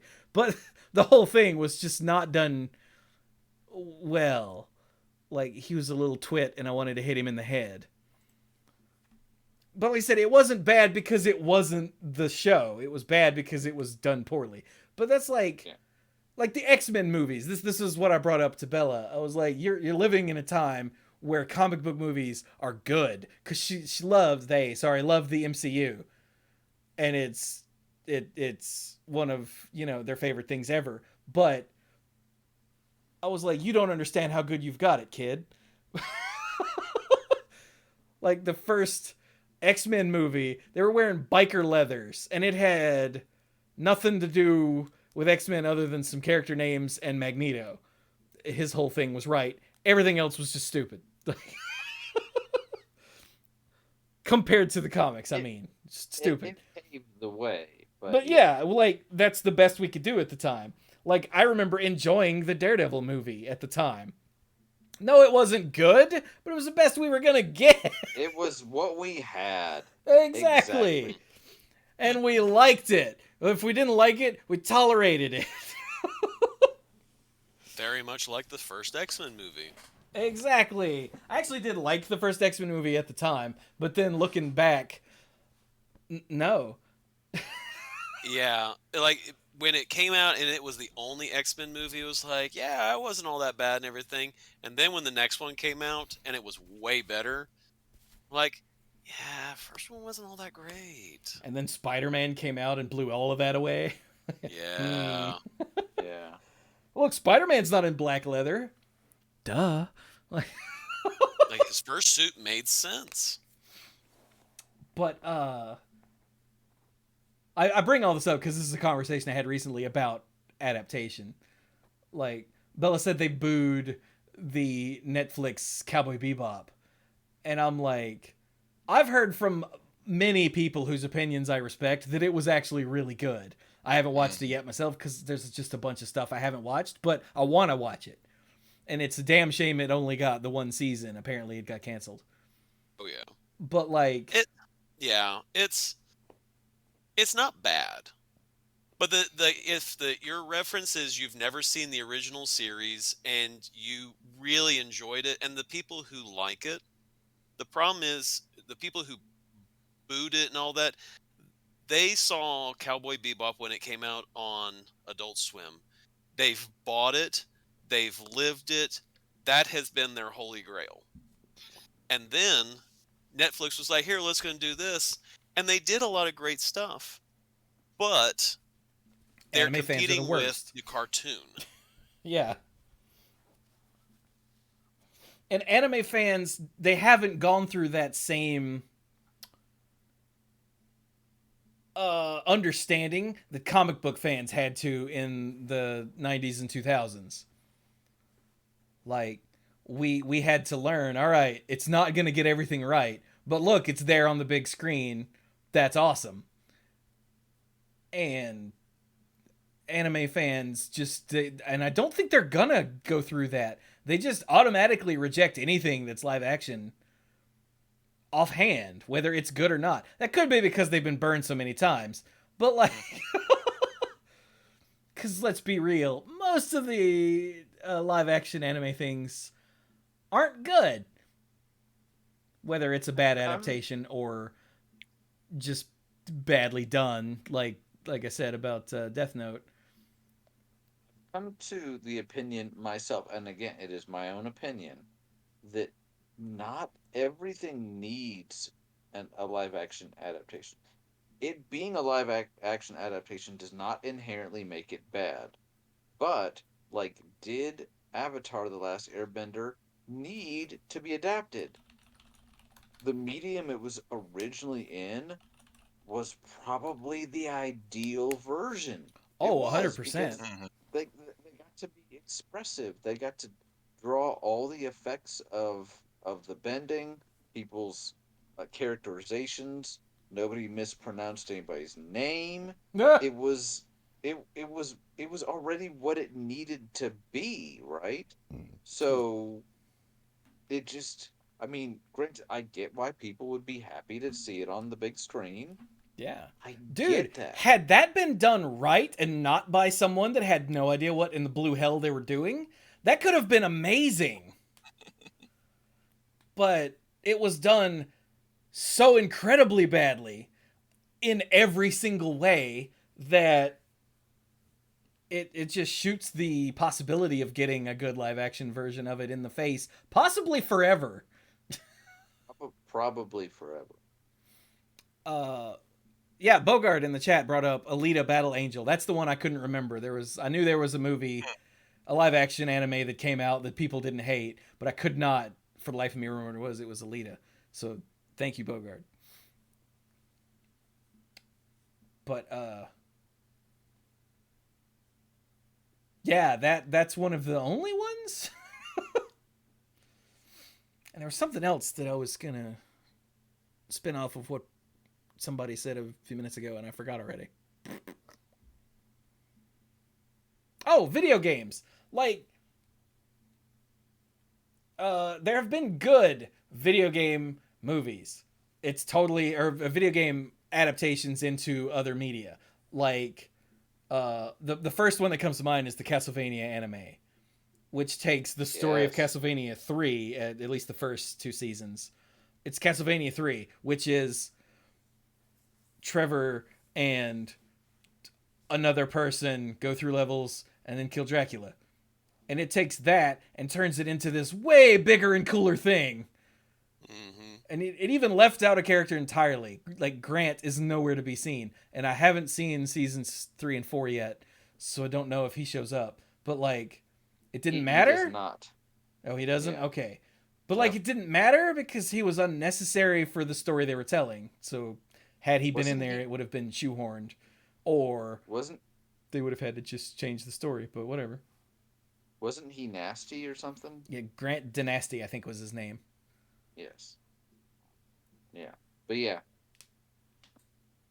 But like, sadly, video games getting adaptations are still in the 2000s period for comic book movies. It's like last said, we also lived through the Mario movie. Yeah, but that was another. The reason they're getting better now, this is a conversation that I've had before. It might have been with you guys on a Just Chatting, or it might have been with Clues and Bill, or it might have just been rambling on a stream somewhere. But, like, much like why video games are just a common form of entertainment now, all of those people that grew up playing video games are grown up now, and they're like the people that make movies now. So they understand, like, the people that made the Mario movie had no idea what in the blue hell a Mario was. Mario. They just got Apparently. a name and fungus and Goombas, all right, and they just made up something. Yep. And that's how a lot of, like, Double Dragon, you remember that movie? God, what a pile of dog crap that was. That was pretty rough. Yeah. But again, they were just bad movies made by people who didn't make good movies. It's not that they were bad adaptations, although they were, but the fact that they were bad movies, I think, is more important in this. But then we get stuff like Castlevania, which again takes the characters we know and does something different that's still true to the spirit. And like the most recent Tomb Raider movie, I actually really liked. Never did get around to seeing that one. With what was her name, Alicia Vikander or something like that as Lara Croft. I thought it was really awesome.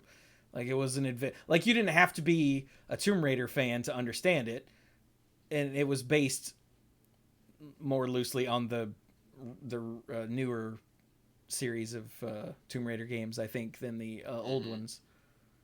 But still, it was a fun adventure movie. Like not Assassin's Creed, freaking Prince of Persia. Other than whitewashing, the whole cast for no reason, it was a fun action movie that happened to have some of the stuff from the game. It wasn't great, but it was a good brainless summer action movie, And there have been a bunch of those that are low-key just good. But because things like Street Fighter and Mario and Double Dragon are so prevalent in our minds that you go, oh, it's a video game movie. Oh, it's going to be bad. And then you'd say things like, oh, Legend of Zelda series. And Brian goes, how would you even do that? Because that was stuck in that mindset. Yeah, it's just the way that pop culture has taught our brains to think about video game movies. Oh, why would you do that? That sounds terrible. No, it sounds awesome. If you get the right people to do it. I also might be a little biased on this because I still think that the Legend of Zelda cartoon, apart from Link himself, was really freaking good. Which is why the first it was video. The one I always looked for whenever I was watching the Mario show. Yeah, dude. Fridays were the best day because that was Zelda Day. I feel like we've had this conversation. Yeah, we have. Yeah. I feel like I should point out that the first video on the Deep End channel, once I get it up and running, is going to be a defense of the Legend of Zelda cartoon because it was really good. Apart from Link, who is the actual worst part of that show. If he wasn't a sex pest and spouting that one line constantly. Actually, it's not Link himself, it's the sex pest and the catchphrase are really the only two bad things about that show. Like, Link was a hell of a character, a hell of a hero. He did all kinds of hero things. And he was good at it. And when he did stupid things, it was because that's what happened in Saturday morning cartoons back then. Anyway. Adaptations. We could get a live action or animated, Zelda thing. Like they're supposedly still working on the animated Magic the Gathering show. But you're not like, oh, it's just gonna be people summoning monsters and casting spells. That's stupid. Like, your turn. Go. I mean, well, it is, but still. But yeah, because they're going to take the characters and situations that we know and turn them into a story. Apparently, Arcane took characters. I don't know about situations, but took characters that have no character, from what I understand from League of Legends, and turned it into a show that everyone pestered me to watch. I still haven't, but they're like, I'm like, I don't care about League of Legends. They're like, it doesn't matter. It's so good. I'm like, oh, okay. One of these days I'll do that.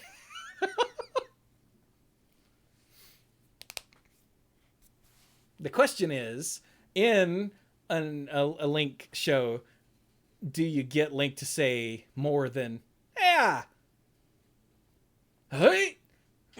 And is that it? Do you make it a running joke like Half-Life did with Gordon Freeman? I don't even know how I know that, because I've still never played any of the Half-Life games, but I know the game points out that Gordon never says anything. Yeah. It's like, what would Link actually sound like? Excuse that. And not sound like a tool. I mean, just get a good voice actor. I mean, yeah. I'm not looking forward to the Mario movie that was announced a while back. Not because it's Mario, because the cast, a large chunk of it, sounds terrible. Or at least Mario. Oh, yeah. Yeah, I remember Chris Pratt's going to be Mario. Well, I remember we had a just chatting where that was what we talked about. Yeah. I remember that.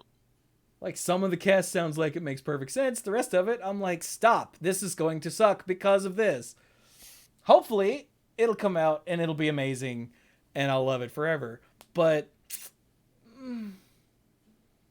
spoilers, by the way. Not spoilers, but a heads up. Apparently, Morbius is god-awful. That's sad to hear. Like, the reviews the early reviews that I've seen, including Movie Bob, are like, what in God's name have they done? Like, you can tell they had a movie, and then the executives saw No Way Home, and then they went, oh God, and they started changing the movie.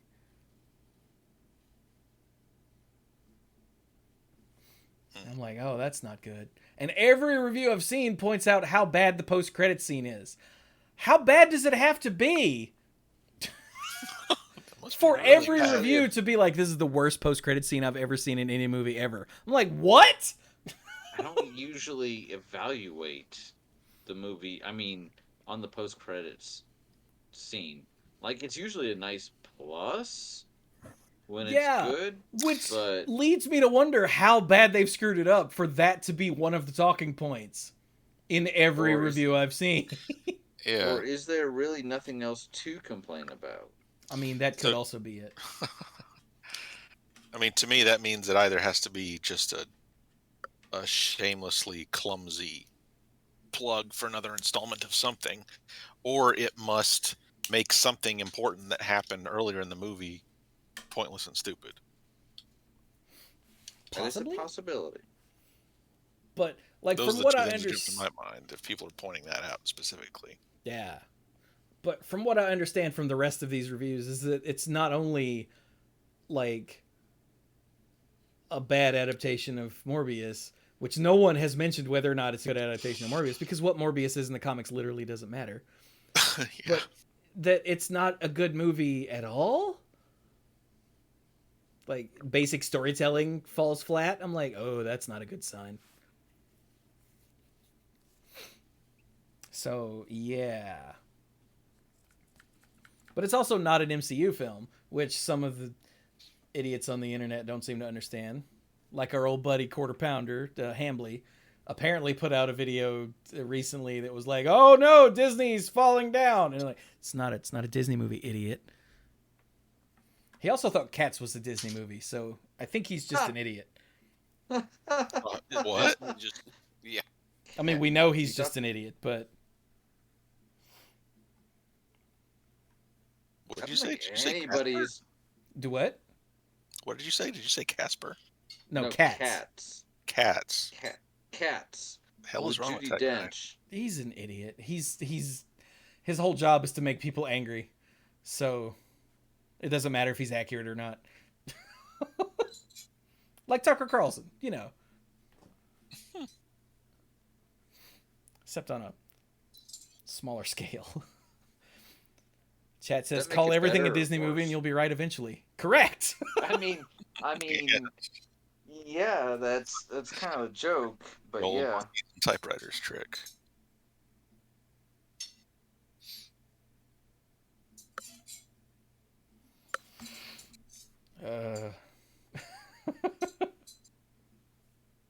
Clink, clink, clink. Well, since we're talking about games and everything, I've been playing the Pokemon Arceus game, Is that how you say and that? I've do what? Is that how you say that? I don't know. Oh, Arceus. I don't know. I always thought it was Arceus, but having never Arceus. played Yeah, it's one of the whatever games. makes you happy. Yeah, I figured that you said that because there's voice acting in the game and they said that, but okay, never mind. It's a traditional Pokemon game where nobody says anything. It's all like old school. You actually have to read the lines. Boo. Um, Readings for nerds. I will say that I have thoroughly enjoyed the game.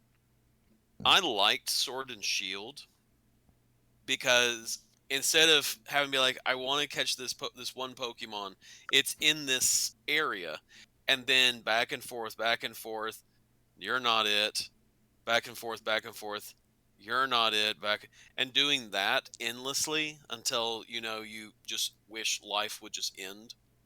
You actually get to see the Pokemon. And so if there's one particular one, like I really want to catch that one, or I want to avoid all of these things here like the plague, you can see them and do whatever you need to do. But like in Sword and Shield, you still have to do the whole you go to a league person who you have to beat and to move through the story. Whereas with Arceus, there's no gyms or anything like that. You're learning about the Pokemon, so what you do is you just catch them, and it doesn't matter how many of them you have. So you can just keep catching these Pokemon. You can make your own Pokeballs, so you essentially have an endless supply, and you fill out a Pokédex.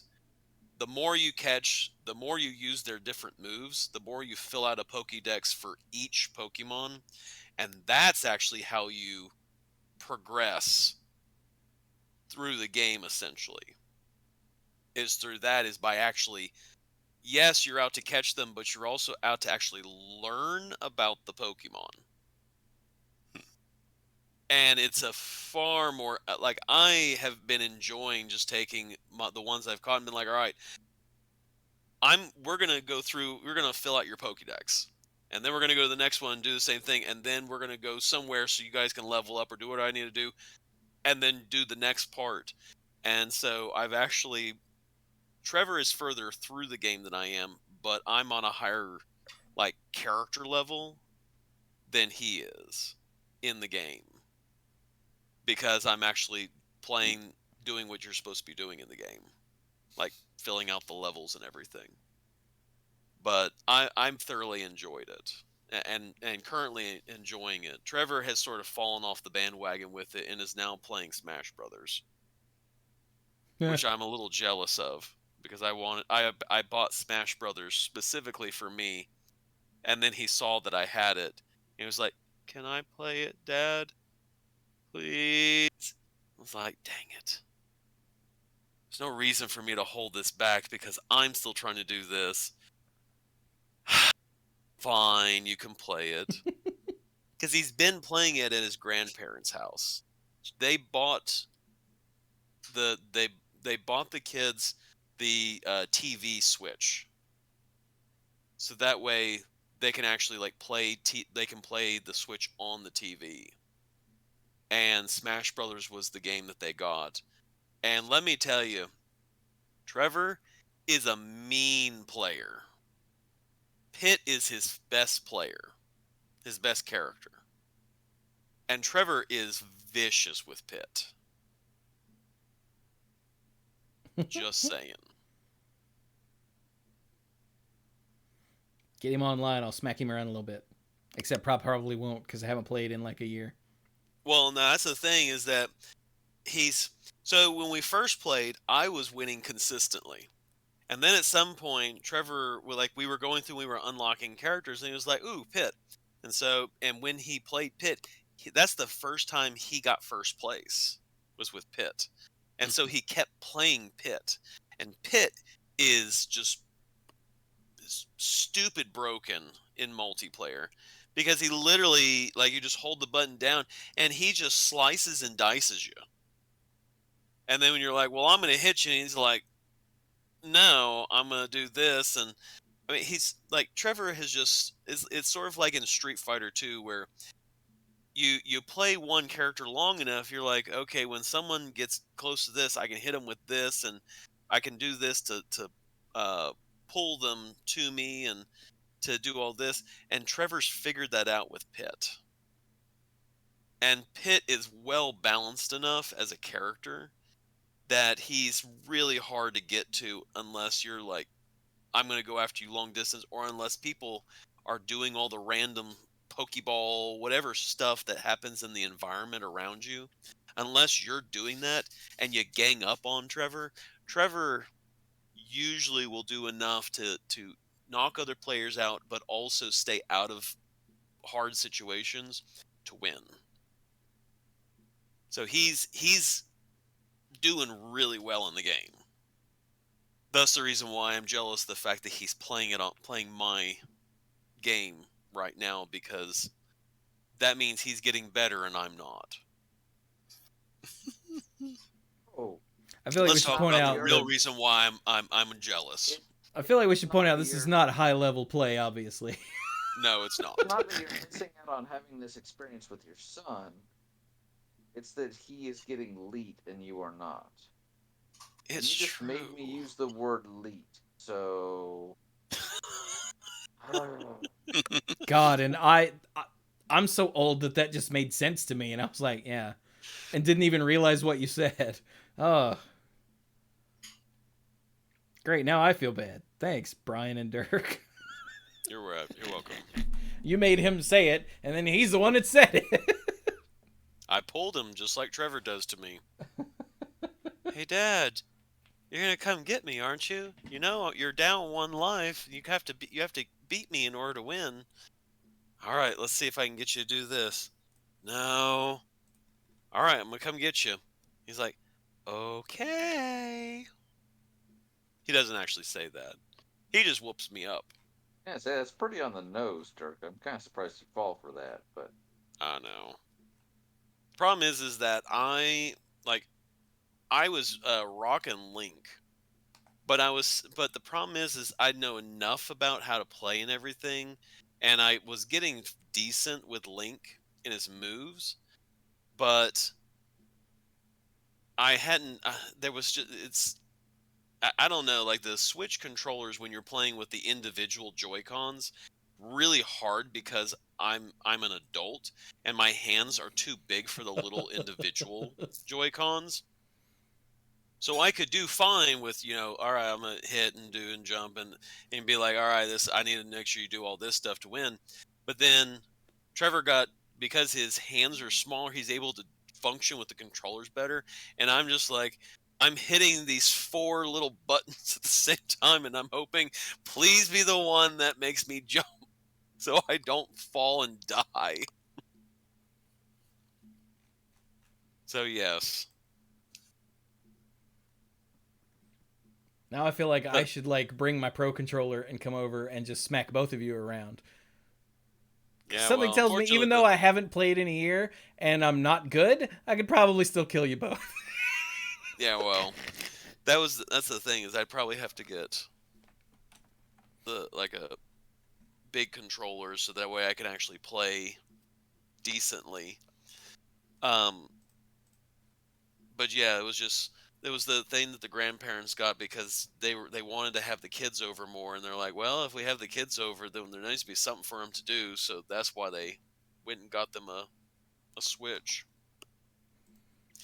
And let me tell you, the kids, I mean, they've been enjoying. I want to go over and play and do all that with them. So yeah, this, by the way, Brian, this is the reason why it's hard to get Trevor to stay a weekend to actually play D&D, because you are competing against the Switch. Just an FYI. I gotta say, this is why I don't play D&D with you guys, because I would rather play video games. Play the Switch. No, I don't actually play the Switch hardly ever, which is sad because I've got a couple games on there that I still have yet to play, which bothers me. But yeah, so tell Trevor I feel for him. I'm right there with him.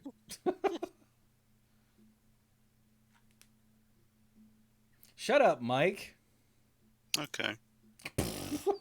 Oh. Now I'm sad. Mike doesn't want to tell us this, but he's actually been working this whole episode. No, I'm done.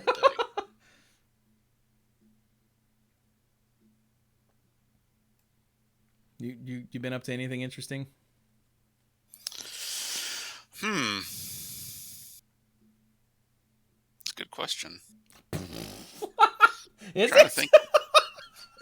trying to think of like other things that I've done. Mike's like, am I Batman when I'm not working? Hang on a minute. I feel like I did do something interesting lately, but I can't remember. There are some things coming up that I'm thinking about. Like apparently, the month of April is some kind of month-long NC Science Fest. That there's like all kinds of different events happening all over the state at different museums and universities and whatever.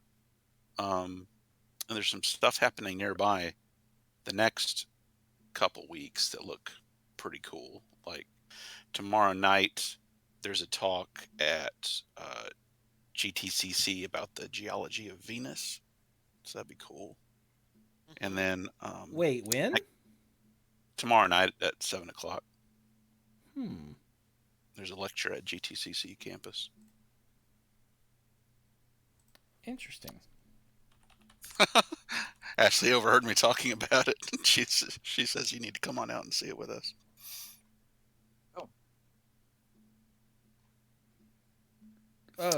Somebody send me some information on that, because I don't know where to find it. I'm not finding it with a simple Google search. Okay, sure. I'll look it up real quick. And then next weekend there's like some kind of special astronomy thing at the Klein. I can't remember if it's like Friday, Saturday, or Saturday, Sunday, but the first day it's like there's a special astronomy viewing thing at the Klein Observatory nearby, and the next day there's something going on at the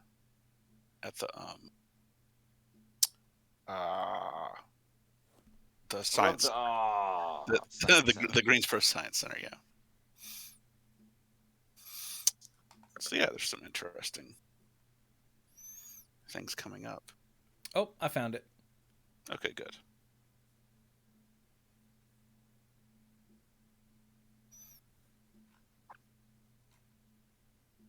Because that sounds fascinating. Yeah. I've always wanted to know more about Venus, because it's a big bizarre mystery. Mm-hmm. But not as bizarre mystery as Titan, which I really want to know things about. That would be pretty cool. Titan apparently has like liquid methane and ethane that does the things that water do on this planet, and my brain cannot even. When I say does the things, I mean like lakes and rivers and rain, the things what water do. Mm-hmm. It's pretty cool.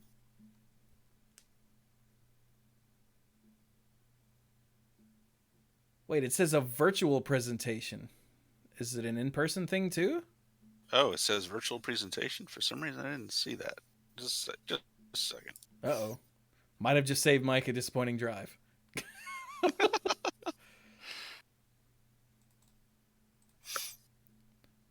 But anyway, here's the link I found. I don't know if that's the link you found. Okay, thanks. Yeah, I think the link is on my tablet. Damn you, tablet. It's probably way over there, isn't it? Not way over there, but I would have to like get up from where I'm sitting for my arm to reach that far. So yeah, it's way over there. Yeah, that's what I said. It's not like there's another person in the house. You could be like, hey, hand that to me, would you? But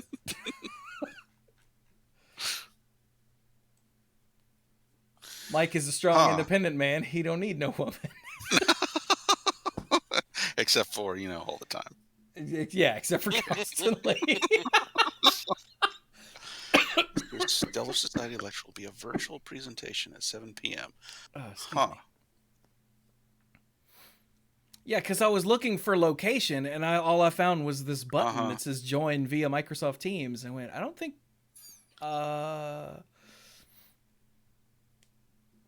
Okay. Free admission, apparently. I did not notice that. Yep.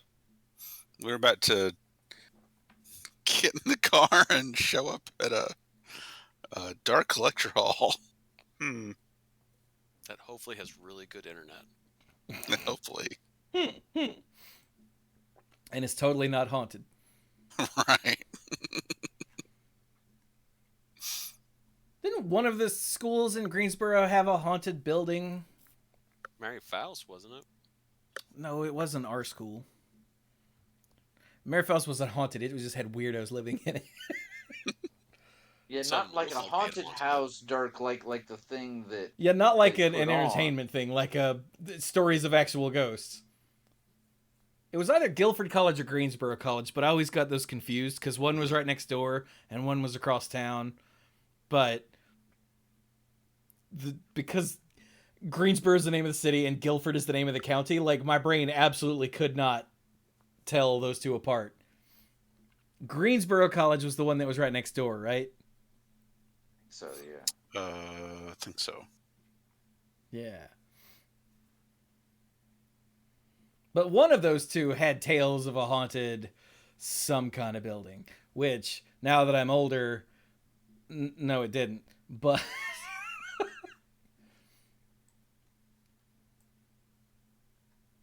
I remember when I used to believe in things. Man, those were the days.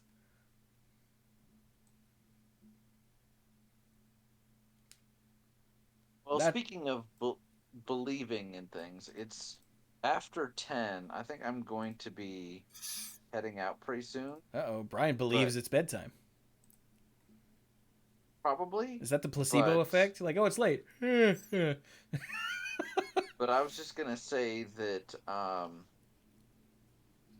it's nice to... I'm trying to think of how to phrase this. Uh-oh. Brian's about to get raw up in here. A little bit, yeah. So, politics. I tend to stay away from it. We've talked about it a little bit on the show. But unless you've been living under a rock,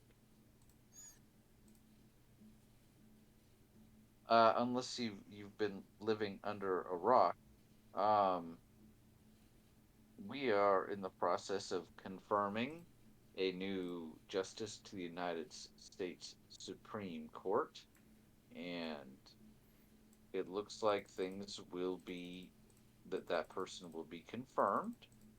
Really? Of course, everything. What? I said, really? That is the word on the street. Nice. All the cool kids are saying it. And, part of the selection process is that they're nominated by the president, and then they go before the Senate Judiciary Committee. That's part of how things work, and that committee is allowed to ask lots of questions.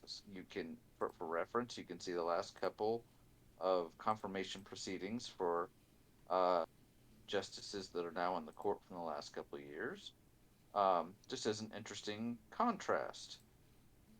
And for this prospective justice, they had lots of questions, and I don't take issue with a lot of them. Some people are like, these were unfair, that's unfair.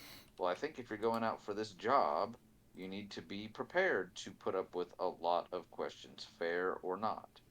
Um, I find it interesting that hopefully soon to be Justice Brown, was criticized for being a a a former defense attorney.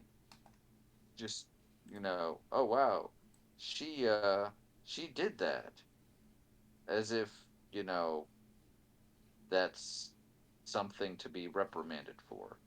And, I'm used to it. Yeah, it's not People, like it's part of the Constitution or anything. what's part of the Constitution? What, having a That defense? that Yeah. I'm sorry. I want to make sure I was interpreting what you were saying Yeah. correctly. But yeah, Getting a it's not. defense It's not attorney that's actually trying to save you, whether you're guilty or not, is part of the Yeah, whole justice system. supposed to be. Yeah. Yeah. So, but yeah, I find that line of questioning kind of interesting. Like, oh, you certainly, you would be pro defendants because you worked in that capacity before, which is just, again, I'm an attorney. I'm a defense attorney.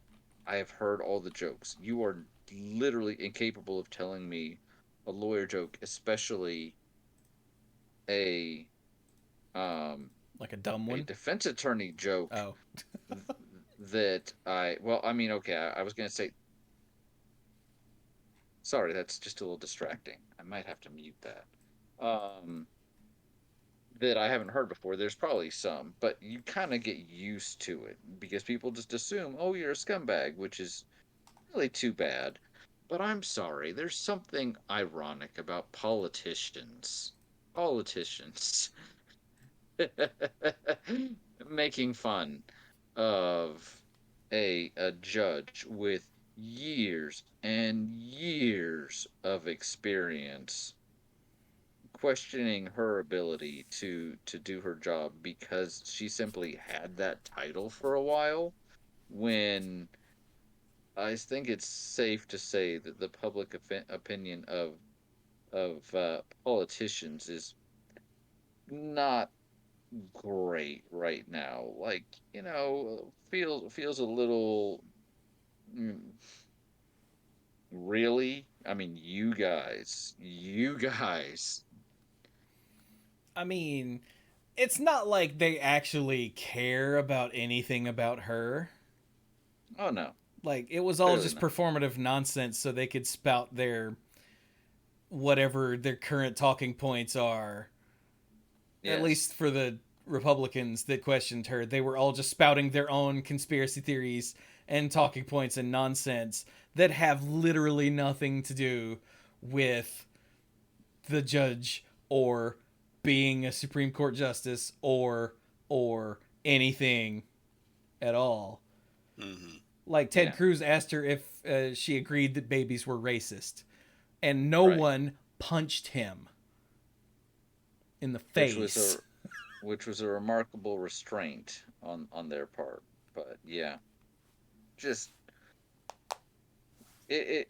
like you said, it was just to kind of get in the whole the whistle, the dog whistle or whatever. Like, oh look, I'm making these talking points. And again, whether I agree with it or not, they are allowed to ask the questions as long as she's given an opportunity to answer, which can be its own thing because a lot of people talked over her. But whatever. But I don't know. As a defense attorney, I'm just like, you picked on her on a whole lot of stuff, a lot of which I don't agree with you on. But the fact that she even held my job for a while, that somehow should disqualify her, I'm like, all right, Sure, fine, whatever. Yeah. Lindsey Graham asked her what her religion was and asked her if she would be able to fairly judge a Catholic. As if that has anything to do with anything. And he said it with a straight face. He was dead ass serious.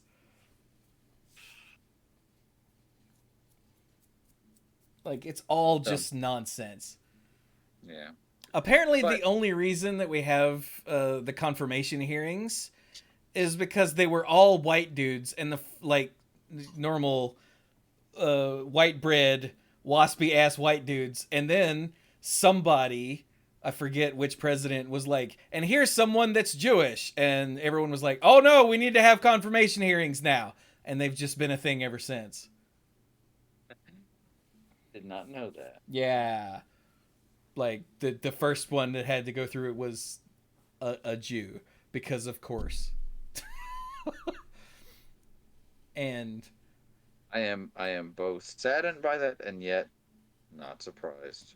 and you'll notice she didn't freak out and raise her voice not once, unlike that other guy who Havana. was a white guy, Yep. by the way. So of course it's fine for him to freak out and raise his voice and cry and talk about how much he loves beer, but not the black woman. She has to sit there and be very professional at all times, and still have a bunch of them vote to not confirm her because she's more qualified than like 3/4 of the people that are there at the moment. But she is black person, so can't vote for her. I hate this country. But That's not that bad. rest assured, again, not to knock on wood, but it appears that it is a foregone conclusion that she will be that she'll receive the nomination. So I hope so.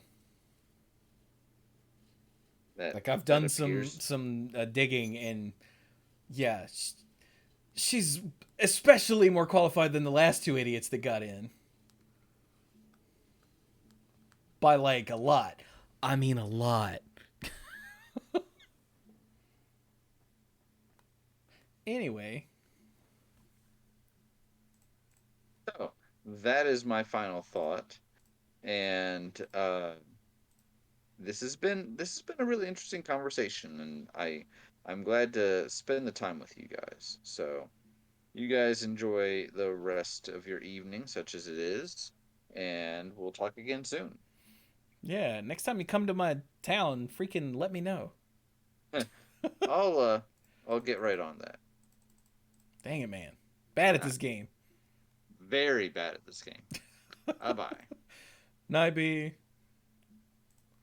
And I also will be needing to head off and everything.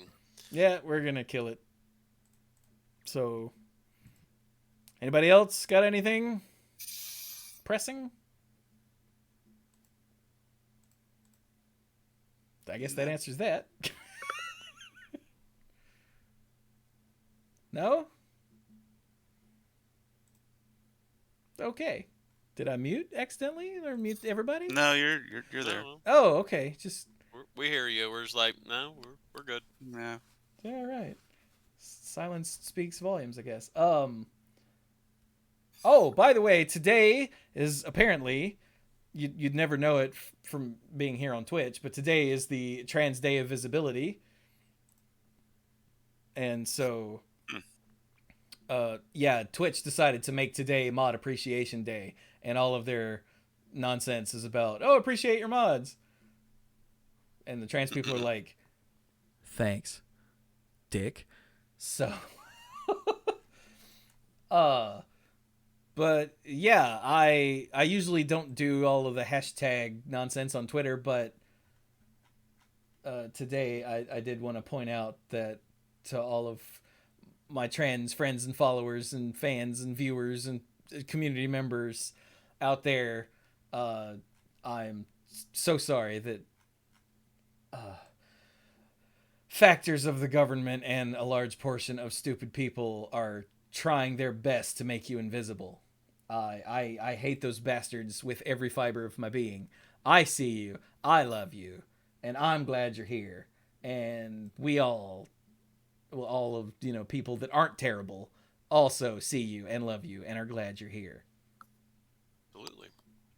So, yeah. Thank you for being around.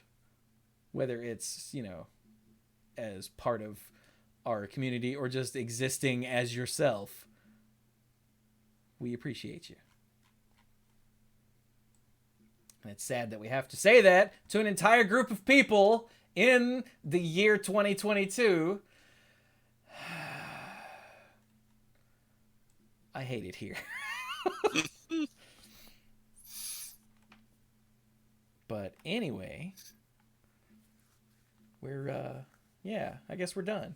So, trans rights are, in fact, human rights, in case you forgot. Also, I don't know if you forgot this, Black lives still matter. Oh, Yeah. and I don't know if you forgot this part, all cops are still bastards. Oh, I don't know if you forgot this part, I forgot what that one was going to be. Oh, COVID's still around.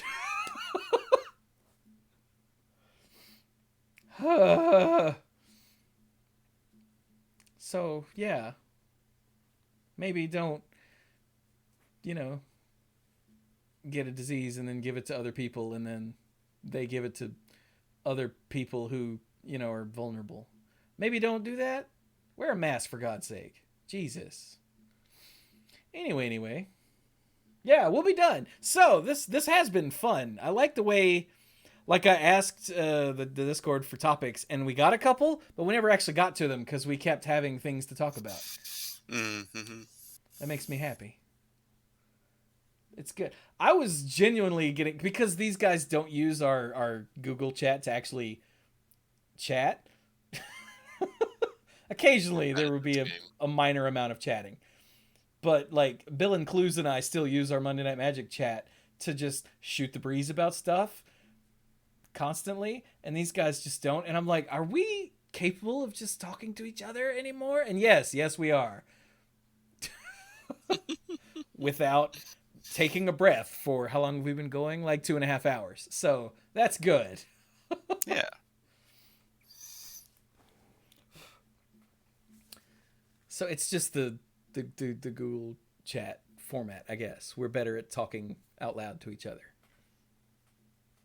Let's say. But Yeah, anyway, with that, we're gonna stop. So this has been. Oh wait, no, we can't stop. Won't stop. Excuse me. It's a show. We have to do the Patreon thing. Which I forgot we were doing a show. So hopefully this won't be out of date after tomorrow, but let me give a shout out to our mythic lifeguards in, I don't know, this order. Thank you to Connor Kennedy, Violet Moon, Al, Team You Hellas Are You, The Beast Father Aaron Goodwine, Scuzzo. Scuzzo also bought me on Steam Vampire Survivors. Oh my god. That's a thing I meant to talk about on this episode, but we never got around to it.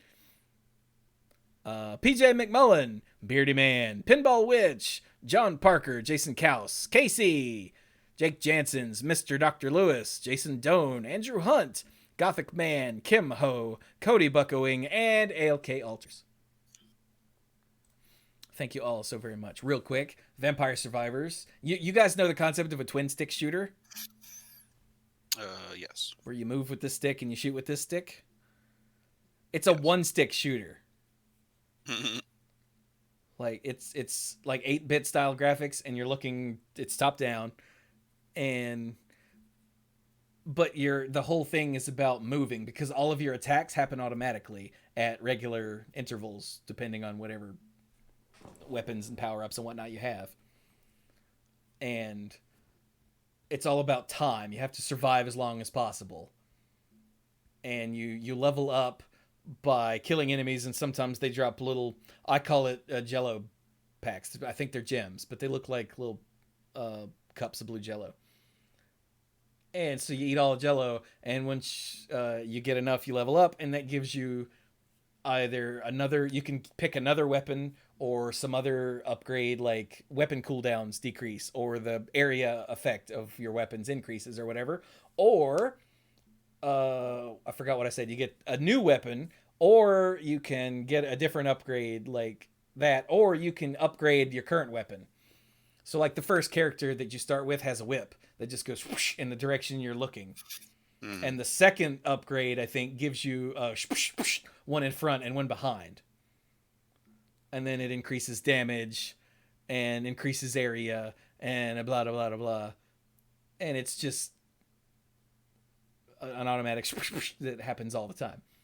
And there are all kinds of weapons. It's very heavily influenced by Castlevania. And you're just killing monsters as they come at you. And it's so much fun. I've done, I don't know, 3 or 4 streams of it now, each one going until like midnight, because... Good night, Dirk. Dirk's leaving. Oh, Dirk's leaving? No, you don't have to type, Dirk. You can say I'm going. Is he already gone?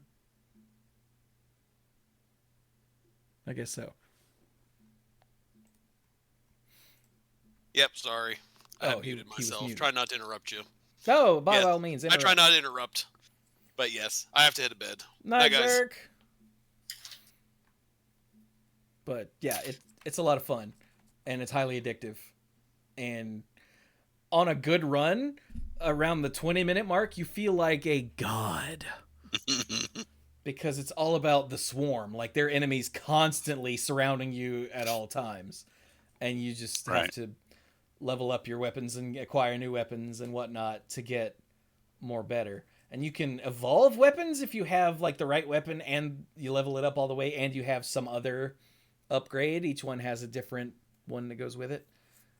And the evolved weapons are all just stupid good. So you feel more like a god. In one run, I had all 6 of my weapon slots were evolved weapons. Jesus.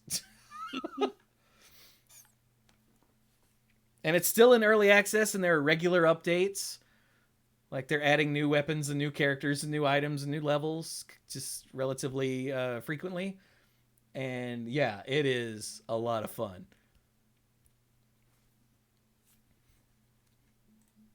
And on Steam, I think it's only on Steam, it is $3. Wow. Wow. No wonder Scuzzo bought it for me. I just, all of a sudden, he was like, here, I think you'll like this. And I was like, aw, thank you. And then a couple weeks later, I was like, let me try this game. And oh my God. So yeah, I've streamed that several times now and will continue to do so because it's really awesome. And people in the chat are like, it's vaguely soothing to watch you just clear enemies and level up and get stronger and become a god of whatever damage. And yeah. But okay, with that, we'll be done for real now. So, right. Be good to each other. Thank you all so very much for joining us. And I don't have a thing to finish up on, so bye.